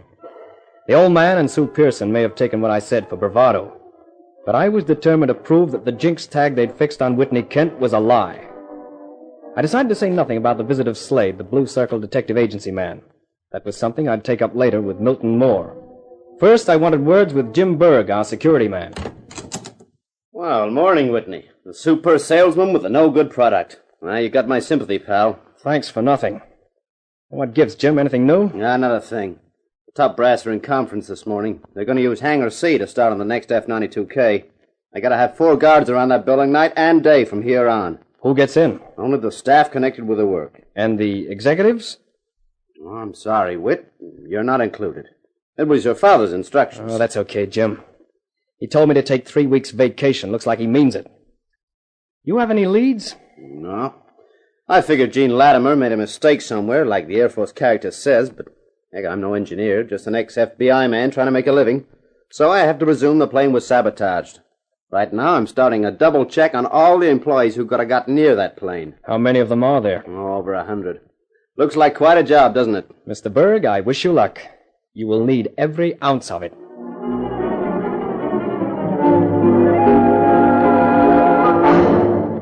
Well, you're around bright and early, Whitney. Just paying my round of calls. Chuck in? He's got Mr. Moore with him. Then maybe I won't bother. I've got something to say to you. Anything from those luscious lips I will listen to, with pleasure. Not this you won't. It's about last night. The way you talked to your father.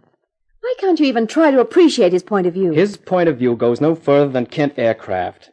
Everything else runs a bad second. You're a fool, Whitney. And you're a beautiful girl. But if you don't stop worrying about your boss and start enjoying life, you'll look in your mirror one fine morning and realize it's too late. You'll finish up senior stenographer till they pension you off. Oh, Sue. Mr. Kent free at the moment? I'm sorry, Mr. Latimer. He's in conference. Well, I'll see him later. Just a minute, Gene. I'm busy, Whitney. Not too busy for what I've got to say. I've thought of a perfect solution to your problem. Oh? Yeah. When you've got this next F-92K ready to test, let me fly it. That's what you've been after all the time. Let's not argue about that. Look at it another way. If the plane's okay, everything's fine. The Air Force resumes their deliveries. The orders I've taken can be filled. On the other hand, if the plane doesn't work, if it goes in the same way that one did yesterday morning, who gets crisped up? You do. Right. So if it does burrow its way into the dirt and takes Whitney Kent with it, at least you know that one line of investigation is closed. Well, what about it? It's worth thinking about. I'll devote quite a lot of thought to your proposition. Good morning. Why do you have this hero complex? Why don't you let the experts work it out? People like Latimer and Jim Berg and the others. It's their job. Except for one thing. They can't fly. They can never appreciate how Hank Jordan felt when the plane got away from him. It's beyond their experience. But not beyond yours. Because you're not only a flyer, but a hero as well. Yeah, if you want it that way, that's just how I do feel. You've spent your life shining the seat of your skirt on a stenographer's chair. You don't know any more about it than the rest of them. Who the heck are you to sneer at the guys who fly the planes? I wasn't sneering at the real heroes, Whitney. Only the phony ones. Thanks for those kind words. One of these days you'll eat them. And they'll give you indigestion. I swept out of our office and headed down the corridor to the office of Milton Moore. I figured he'd be finished with his conference with Chuck pretty soon, and I wanted to talk with the new director. It was easy to ignore Moore's red-headed secretary's protests, though not her profile, and I settled down in his private office to wait. Is this the customary procedure around here, Mr. Kent? Bursting into people's offices without permission? Oh, I'll give you permission, Mr. Moore. You can come right in. Your kind of behavior is something I am not accustomed to. There's something I'm not accustomed to either. That's having a private detective go through my bags in my hotel room. Oh? A Blue Circle agent, name of Slade. That's the outfit you engaged, isn't it? What's the idea having them investigate me? Even a young pup like you ought to have sense enough to see that Latimer's accusations against you, wild as they may have been, should be checked. Now, will you get out of my office? In a minute. How are things with the Ace Aero Corporation these days? I wouldn't know. How were they when you left? All right. What were they building? Jets, naturally. Bombers or fighters? Fighters. As good as the F-92K? No. Just what is it you're trying to insinuate, young man? I was just wondering. You pulled Ace Aero out of trouble. You put them back on their feet, then left them. I wondered why. I wondered if you still had any association with Ace Aero. Financial association, I mean. It just occurred to me that if you had, you were backing a losing proposition when Kent Aircraft produced the F-92K. Is that all? No. It also occurred to me that, on the other hand, if Kent Aircraft had a lot of trouble with their planes, then maybe Ace Aero could buy them out cheaply when the psychological moment came. And if Ace Aero could then build the F-92K without bugs, they could sell them, couldn't they? Are you seriously suggesting that I would descend to murder just to protect my capital? I'm not suggesting anything. I'm only thinking out loud. I must say you go in for original thinking, Kent. I'd better tell you some of the facts of an executive's life. I didn't have any capital interest in Ace Aero for one simple reason. I didn't have any capital. The 25% holding I have in your father's organization was bought with money loaned to me by Owen Holmeyer. He wanted to invest some money in this firm. He knew what I'd done for Ace Aero, so he was prepared to lend me capital to invest. He thought of it as a safeguard for his own investment. Oh. So you see, Kent, that if anyone has good reason for wanting Kent Aircraft to sell their F-92Ks again, it's me. I guess so. Now, do you mind leaving my office? I've work to do.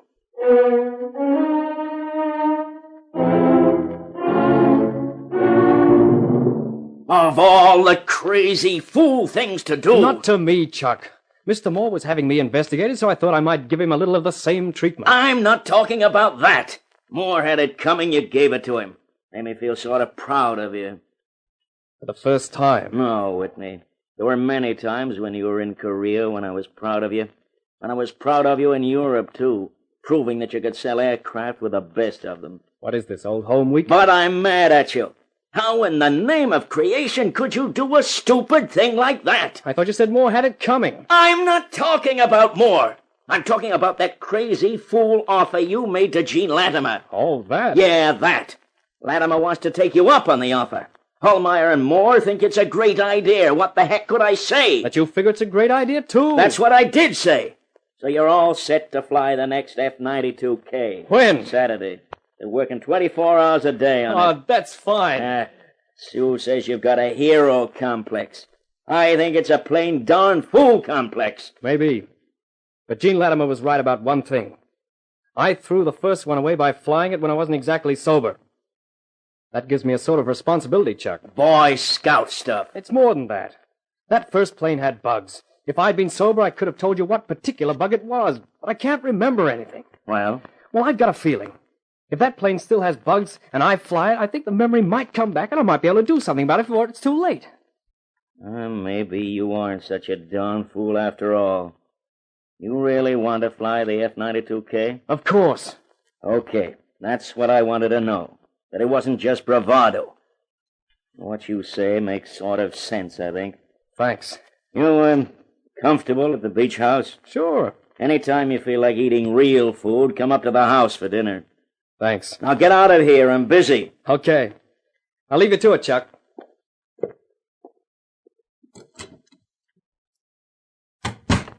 Well, congratulations, Whitney. On what? That interview with your father. Oh. The perfect secretary. Keeps the intercom open so she can hear everything that goes on, huh? Well, I don't make a habit of it, but I did that time. Come here, Whitney.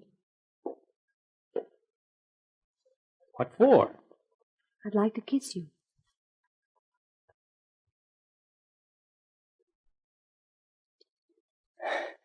Well, to what do I owe that tremendous experience? You could call it an apology. I was quite wrong about you, Whitney Kent. I'm sort of glad I was wrong, too.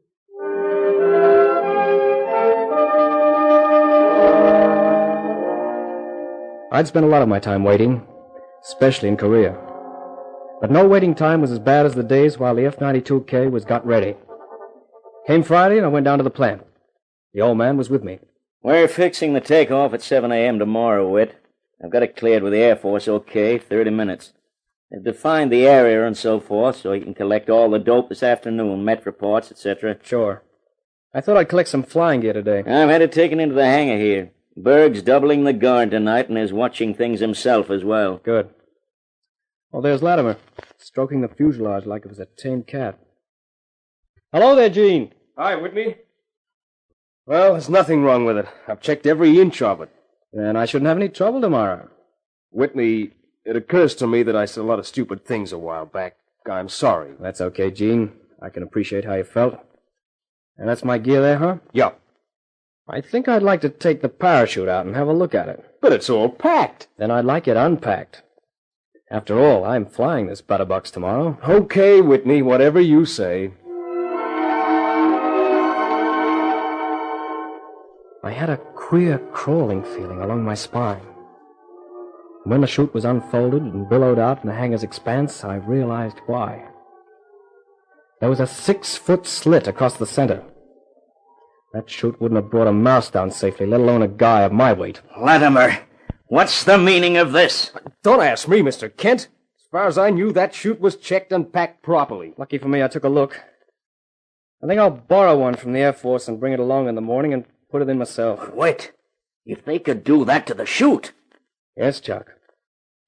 What could they do to the plane?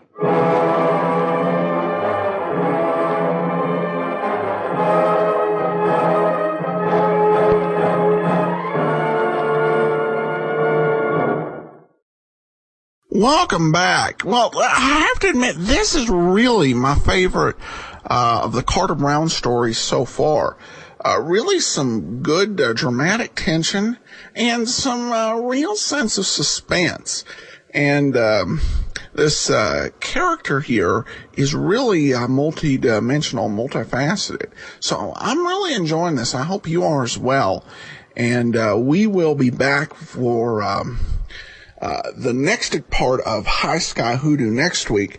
I do want to also let you know that on Monday we have a brand new Johnny Dollar serial to go ahead and bring you. And we'll be back tomorrow with the lineup. Today's episode is brought to you by the financial support of our listeners. And I want to thank Renee for her support. And we'll be sending along access to the premium site, which we do with all donations of $7 or more. Well, now it's time for today's episode of the lineup. We have 2 episodes that were rebroadcast in 1951, and then we'll get into the 1952 episodes. Here now is the Holstedter case.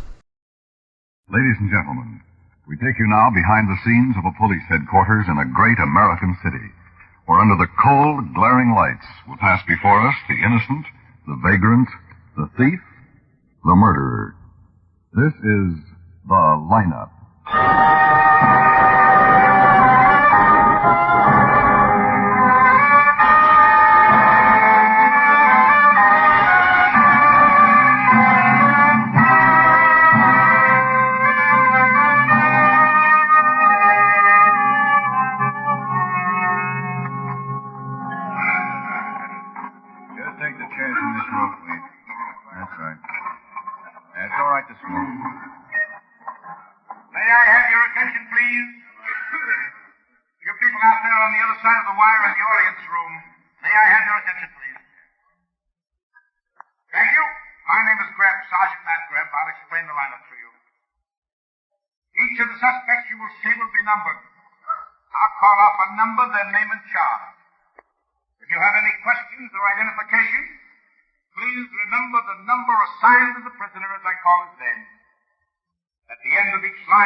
Where do you live, David? Lately, the power is, Sergeant. The mission. You're not working? I'm on vacation. See any of the boys lately? I've been going straight. You know that. You keep tabs on me. We've been watching you closer than you think. Number 4, John Kaler, alias Jack Johnson. How are you, Sergeant? You talk when I ask you. I beg your pardon, sir. Vagrancy. 4 arrests, 1 conviction. Forgery. Now, where do you live, John? Oh, I just got out. Where do you live? Oh, Gallagher just registered when the door flew open. 2 of your finest gently lifted me by the back of my neck, did a very sloppy job of fishing my duffel bag, hauled me down here. Where were you registering, John? Eden Hotel, 2 bits of north, 334 West 89th Street. Any questions or identifications from the audience? None of these men. Any questions or identifications from the audience, please? Sergeant Graham. Yes, Lieutenant. No identifications. Run on the next group.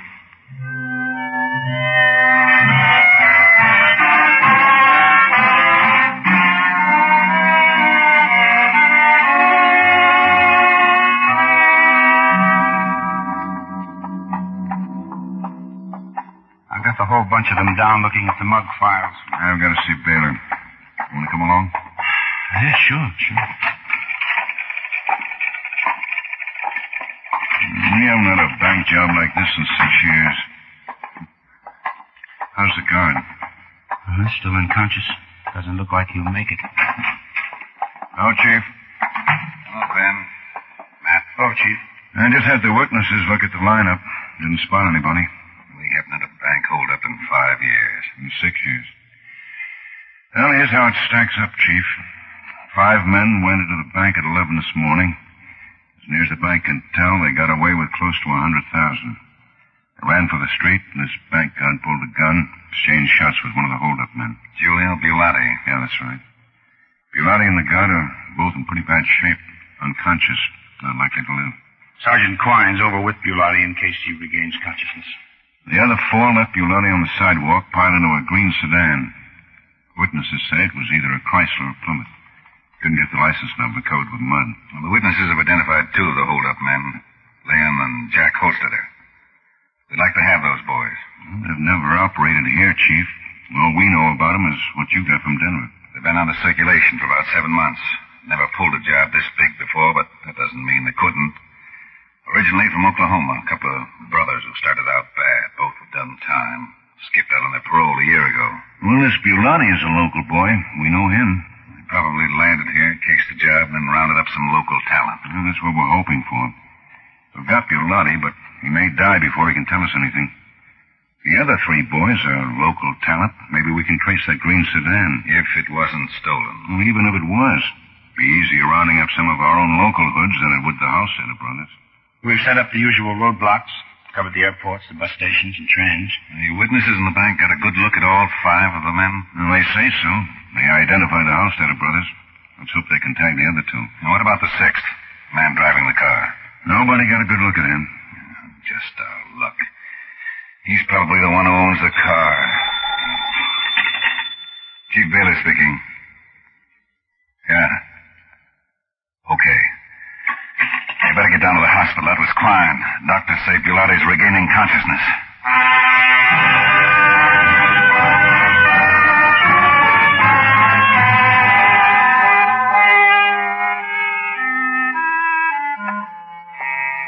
Here comes Quine. Is he still conscious? No. Too late. Yeah. Didn't even get a statement. Just opened his eyes, took a look at me, and died.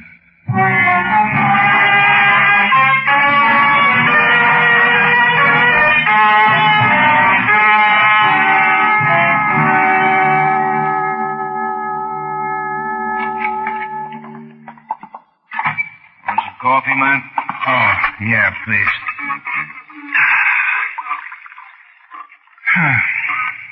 Well, they didn't come up with one identification. I sent them home. Cream sugar? No. Thanks. Not one identification. Now, they were a little vague. They all got a good look at the Holstedter brothers, but the others were off near the door or by the side of the room. They identified Bulati's picture, all right. They all got a good look at him while he was lying on the street. Mm-hmm. I'm keeping Bulati's death out of the papers. I want the Holstedter boys to think he can still talk. Yeah? I got the men you wanted down in the tank, Lieutenant. Okay. I'll see him in the interrogation room. Stoolies? Yeah. We haven't been able to find out too much on Bulati. Thought maybe some of the stoolies might give us a lead. Sorry, won't be able to finish your coffee, man.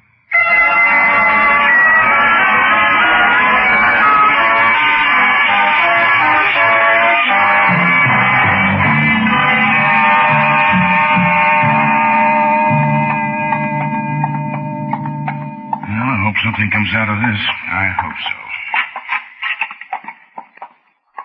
Hello, Lieutenant Guthrie. Hello, Bert. Good afternoon, Sergeant Gleb. Hello. How are you? Is this about the bank robbery this morning? Uh-huh. I can't help you, Lieutenant. You know Giulio Bulati? I heard of him. Don't know him. He was one of the men who stuck up the bank. He could have 100,000 I hear. He sure had a lot of nerve pulling a job like that. What do you know about Bulati? I've heard of him. And what have you heard? Got a record. Just a hood, that's all I heard. Mm-hmm. You know any of his friends? No, Lieutenant. First National Bank they knocked over. Some nerve.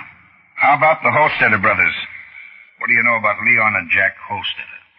Can't help you with this one, Sergeant. We've done you some favors, Bert. Oh, I appreciate the favors. I done you some, Lieutenant. You can't help us? No, Lieutenant, can't help you. I'd like to help you, but don't know nothing about the bank job. Or Bulati? No, Sergeant. Or the Holstedter brothers? No, Lieutenant. You're sure, Bert? Sure. That's all, Bert. Thanks, Lieutenant. Yeah. Keep your nose clean. Yes, Sergeant. Good afternoon. Bye, Lieutenant. Yeah. Bring in the next one. I hate working with those guys. Sometimes you gotta. Cigarette? Oh, yeah. Here's Tony, Lieutenant. All right. Come on in, Tony. Oh, Tony. Just sit down, Tony. Sure. Oh, Sergeant. We want to ask you some questions, Tony. How about the bank job this morning, huh?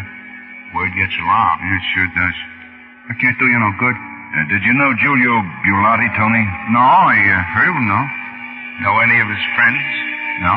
How about Leon and Jack Holstedter? Heard of them, too? Don't know.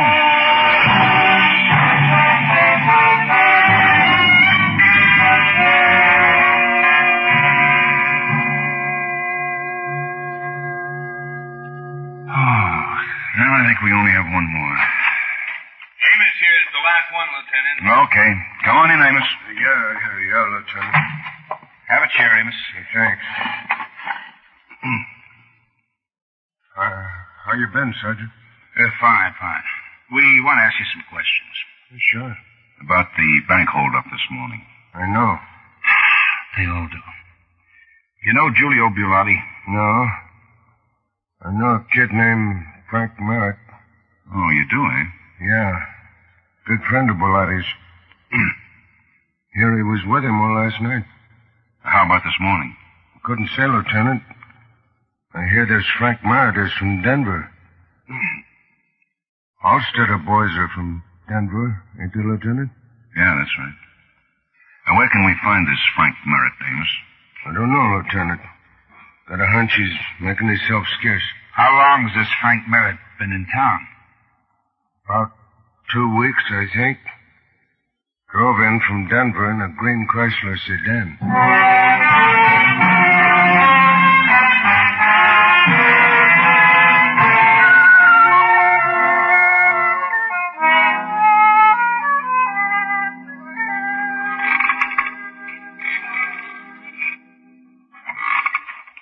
Good morning, Ben.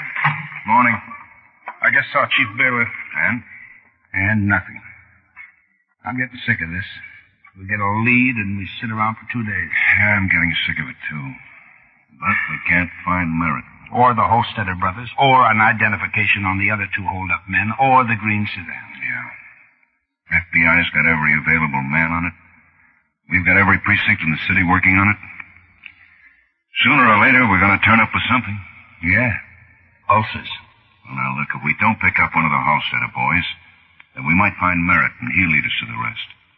If we don't find him, we may get a lead on that green sedan. There's so few green Chrysler sedans in this city. Maybe you have a better suggestion?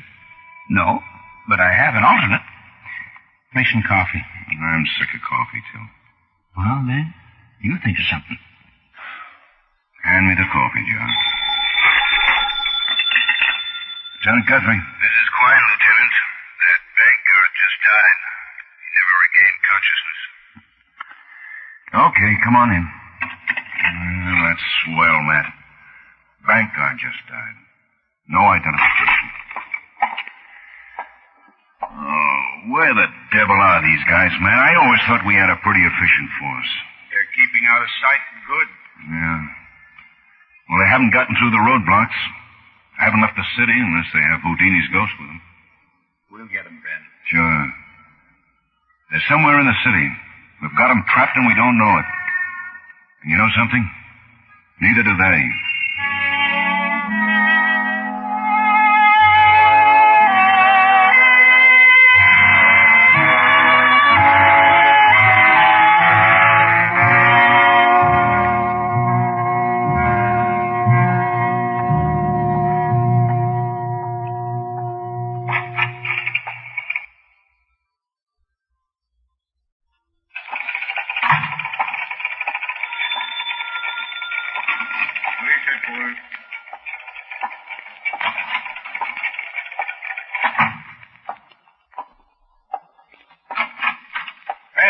Yeah, what's doing, man?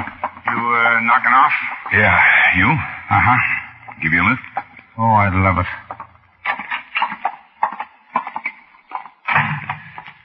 All right, Bill. Right, Lieutenant. Good night, Bill. Oh. I'm a little tired. Yeah, me too. Want to stop and get some dinner? Oh, yes, sure. Lieutenant! It's Quine. Wait a minute, Ben. Oh. Glad I caught you. Yeah, what's the matter? We think we got the green Chrysler sedan spotted in a garage over on 3rd Avenue. Guy fitting Merritt's description brought it in yesterday morning for a paint job. What were you saying about dinner, Ben?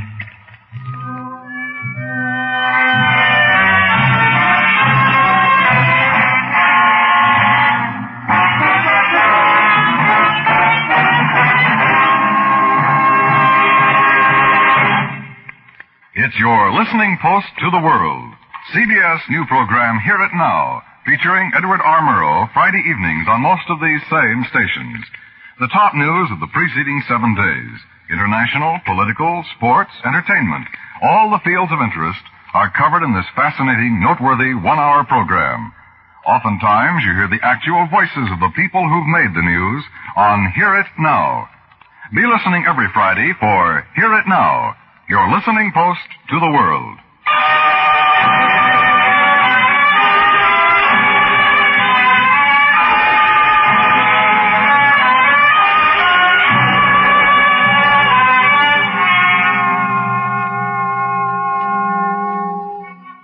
That's right, Lieutenant. That's the fellow who brung in the car. That's it right over there, the black sedan. You painted it? Sure. That's what the fellow wanted. How'd I know you guys were looking for him? He just come in and wanted a fast paint job. How'd I know? I'm in business. Gotta make a buck. It was green? Sure. He wanted to yell at first, but I told him that for a good job, might have to sandblast. Stuff bleeds through. He settled for black and a fast job. Green don't bleed through black. Yeah, when is he supposed to pick it up? Some but time between 5:30 and 6. We close up at 6. Well, it's nearly 6 now. Yeah, maybe he spotted us coming in. We were pretty careful. We've done a good job, too. If you pick him up, who pays, huh? Quine, we get behind one of those cars. All right. Merritt's picking the car up. He's probably expected back with a gang. We can't give him the car and take a chance on losing him in traffic. Oh, how can we take the time to haul him down to headquarters and sweat him? His friends will wonder where he is. We can't take the time. Huh? Well, then what? I'm going to sweat him right here. Maybe we can drag it out of him in a hurry. You got an office? Sure, right back there. Okay. Get behind one of the cars on that side, Matt. No shooting if you can help it. Right. Shooting? Get out of that cap and overalls. Huh? Get out of them. Hurry up. Okay.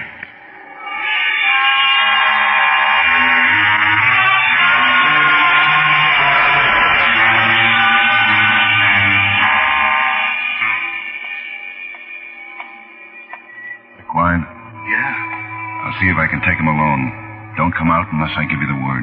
Okay. Matt. Say, aren't those overalls a little snug? Now, look. I'll take him first. Here he is. Hey, you! We're just closing. I know it. I got a car here. Oh, okay. It's that Blackman right over there. You remember I brought... you ain't the guy who was here yesterday? No, he's back in the office. Oh. Well, look, I'm in a hurry. Say, you must be Mr. Merrin. Yeah. Hey, how did you know? Keep your hands where they are, Merritt. What is this? Police. Hey, now, wait a minute. Don't move. Put your hands behind your head. Hey, you're making a mistake. Where can we find the Holstedter boys? Who? Here's his gun. Get him in the office. Move. No, look, wait a minute. I tell you, you're making a mistake. That bank guard died, Merritt. What bank guard? What are you talking about? Move. Okay. But I don't know what you're talking about. You stay out here, Quinn, in case somebody else shows. The garage man's hiding down in the grease pit. Help him close up. Yeah, sure. All right. Sit down, Merritt. Look. Sit down. Why don't you guys listen to me? You got a permit to carry this gun? Permit? Yeah. Where is it? I left it at home. In Denver? No, where I live. Where do you live? Look, you got no right to ask me. You were one of 6 men who stuck up the First National Bank 3 days ago. You're crazy. You and the Holstedter brothers. Well, I didn't stick up no bank. I don't know nobody by that name. You know Giulio Bulati? Bulati? Giulio Bulati. No. He knows you. He couldn't. Who? Well, why couldn't he? Because I ain't never met him. I don't know him. He swears he knows you. I can't help it. Maybe he does, but I don't know him. I never heard of him. He says that you were in on that holdup. He's a dirty liar. I tell you, I don't know him. He's in the hospital. We got a sworn statement. I don't know him. He didn't like being left behind.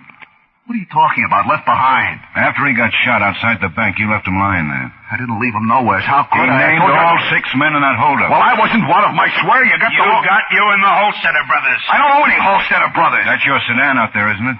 Yeah, so what? This is a murder rap, Merritt. That bank guard died. Listen, you can't do this to me. Your I know my statement is enough to execute you. I don't know no Gelati. What were you doing 3 days ago at 11 o'clock in the morning? 3 days ago. The 16th. At 11 o'clock in the morning. I don't know. I don't remember. How do you expect me to remember 3 days ago at 11? You better stop remembering, Merritt. I was having breakfast. Where? Well, I don't know this town very well. I don't remember. Some drugstore. You're where you live? Yeah. Where do you live? Rooming house on Baker Street. What's the address? 412 West. There's no drugstore around there, Merritt. Sure there is. One on the corner. That's the one you had breakfast in? No. You went to another one? Yeah. You walked? Well, no, I went to a drugstore further away. I don't remember which one. You drove? Yeah, I drove. In that car out there? Yeah. A dozen people identified that car as the one in front of the bank. Well, they're all nuts. They got the license number. They couldn't have. Because it was covered with mud? No, they just couldn't have. I wasn't near the bank. You know where the bank is? No. Then how do you know whether or not you were near it? You're a stranger in this town, aren't you? I told you, yeah. That car was identified as the hold-up car. You're in trouble, Merritt. Why? I didn't do anything. Get me a lawyer. We've got sworn statements from a dozen witnesses and Bulati. You won't stand a chance against the jury. I didn't pull no hold-up. Sworn statements, Merritt. I don't believe it. How do you think we found you? Might not execute you for state's evidence. I don't know nothing about it. Okay. I'm satisfied just to get this one, Matt. Take him down and book him on armed robbery and first-degree murder. Wait a minute. We'll get the Holstedter brothers whether you help us or not. Yeah. Got a cigarette? Yeah.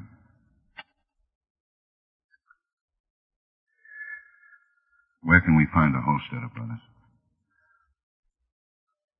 Will you go easy on me? No deals. I'll do what I can. You'll die if you don't help, Merritt. Okay. The Holstedter brothers are down in a shack in the freight yards. Who were the 2 other men in on the holdup? I thought you said Bulati squealed on all of us. Well, I hope you won't hold this against us, Merritt. But Bulati's been dead for 3 days.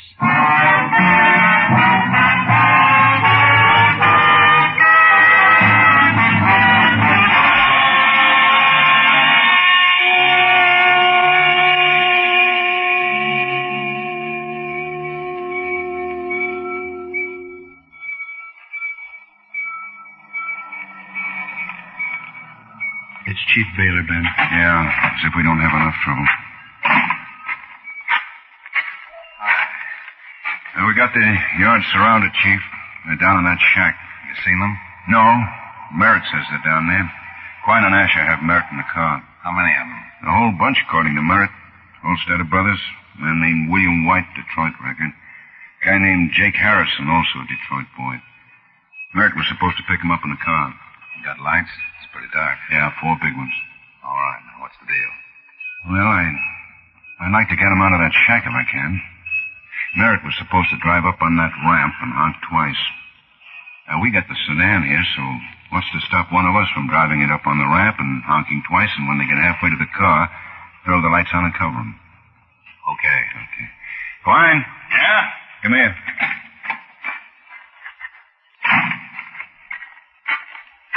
Still want to take that car down on the ramp? Yeah, sure. Well, go ahead. When you get down there, honk twice. All right, Matt. Alert the men. Right.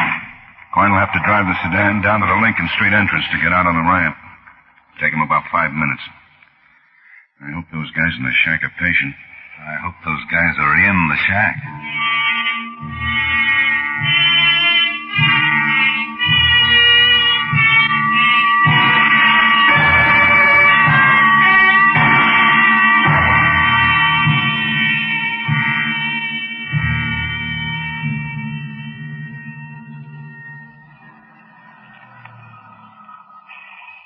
There's Klein. Did that in a hurry. Give me that microphone. Here.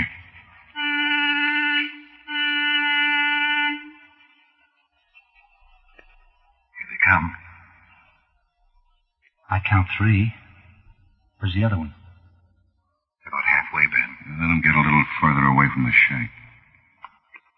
Okay. Lights. I don't know which way to go. Stand where you are. You're surrounded. They're running. Open fire. That's 3, but where's the other one? Play those lights around the yard. Put one on the shack. There he goes. He climbed into that culvert. Hold your fire. Come on, man.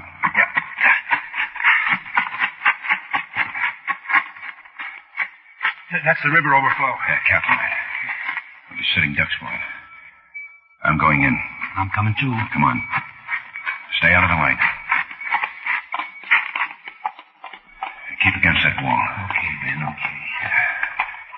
Come on.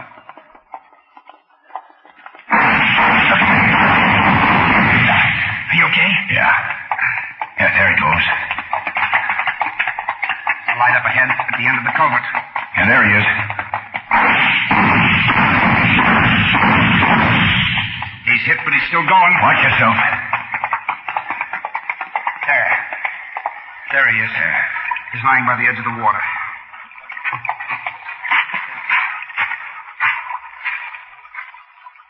Roll him over. He's dead. It's Leon Holstedter, all right. Yeah. What's the matter? What'd you do to your knee? Oh, I skinned it. Well, you better put something on it when we get to the car. A thing like that can be dangerous.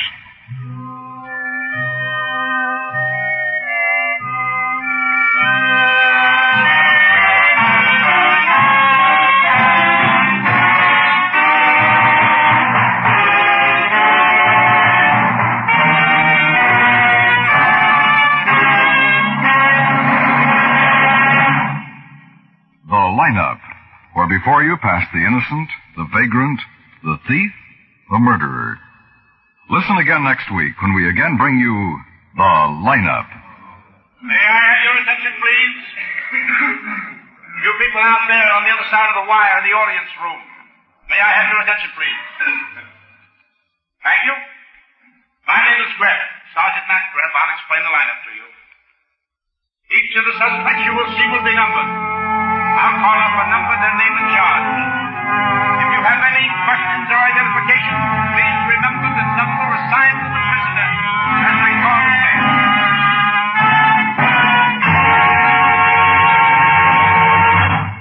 The Lineup, starring Bill Johnstone as Lieutenant Ben Guthrie and Wally Mayer as Sergeant Matt Greb, is written by Blake Edwards, with music by Eddie Dunstetter. Featured in tonight's cast were Clayton Post, Robert Griffin, Raymond Burr, Earl Lee, Hy Averback, and Ed Begley. The Lineup is produced and directed by Jaime Del Valle.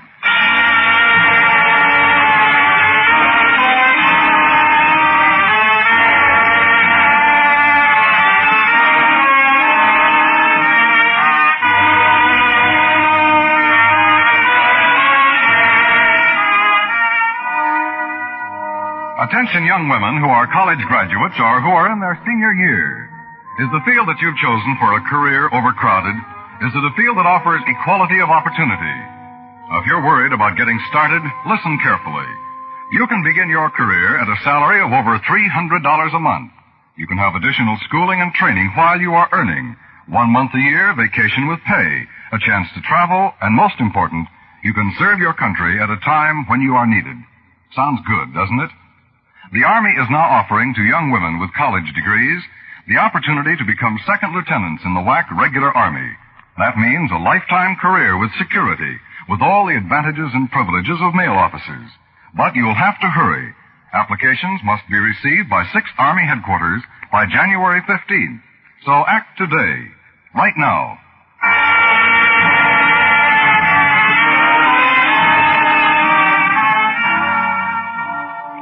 We must see ourselves as others see us. If our nation is divided in any way by rumors or acts against other groups, races, or religions, we suffer. In these times of crisis, we lose not only abroad, but at home. Judge your neighbor, your fellow worker, on his merits alone. Dan Coverly speaking. This is CBS, where you find songs for sale every Friday night, the Columbia Broadcasting System.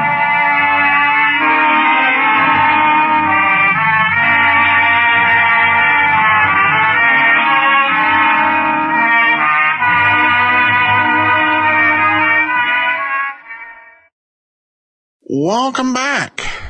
The questioning scene this episode, definitely very strong. And I also liked how Guthrie had a police officer help the guy at the body shop close up. All right, well, now we have some listener comments and feedback to get into. And first, we have a comment from from Blaine, who says, I think the latest episode of the lineup creates an element that would be wholly and utterly unique in the annals of detective fiction. And this is regarding the keenly clipped Kinovac case. They found mud, sent it to the lab, and discovered it was absolutely normal, common, and could really have come from anywhere, rather than some obscure mixture that narrows down the location of the body to a few square miles. I don't believe I've ever run across that before. Caveat, I'm still behind on your Dragnet podcast, so I may have missed it there. Well, I don't quite remember Dragnet, and thanks for the comment, Blaine. I don't remember Dragnet having that particular thing coming up. But there are some pieces of physical evidence that are that have some usefulness to in solving a case, but it's somewhat limited. An example of this would be tool marks. You can tell a lot of things about it, but you can't get it down to individually. It was definitely this one particular type of tool. A very common soil definitely would hamper police investigations. Where it would come in handy would be if they said, could it have been in this section of town? And, you could compare and find out if the soil was consistent with a particular section of town where you had other evidence to suspect it. But it wouldn't, when you've got this very common type of dirt, it wouldn't lead you right there unless there was some unusual properties. And you're right, soil with very weird properties does tend to play a big role in detective fiction. So thanks for pointing that out, and appreciate you listening to the lineup. And then I have a comment from Carolyn, not an iTunes review, but a Amazon App Store review. It's fun listening to the old radio programs that scared me as a kid. I listen to them while getting dressed for the day, starting my day on a fun note. Well, thanks so much, Carol. Wonder if these episodes are a little scary. Hopefully not too much, but thanks so much for listening anyway. Oh, and I almost forgot. From Renee, who sent along a donation, thank you for making these available. I'm really enjoying listening to these. Sure beats TV, and I play Words with Friends while listening to all of them. Best regards, Renee. Well, thanks so much, and appreciate you listening and your support of the show. We'll be back on Monday, starting a brand new week off with yours truly, Johnny Dollar. And join us back here next Saturday for another episode of The Lineup. In the meantime, your comments, box13 at greatdetectives.net. Follow us on Twitter, Radio Detectives, and become one of our friends on Facebook, facebook.com/Radio Detectives. From Boise, Idaho, this is your host, Adam Graham, signing off.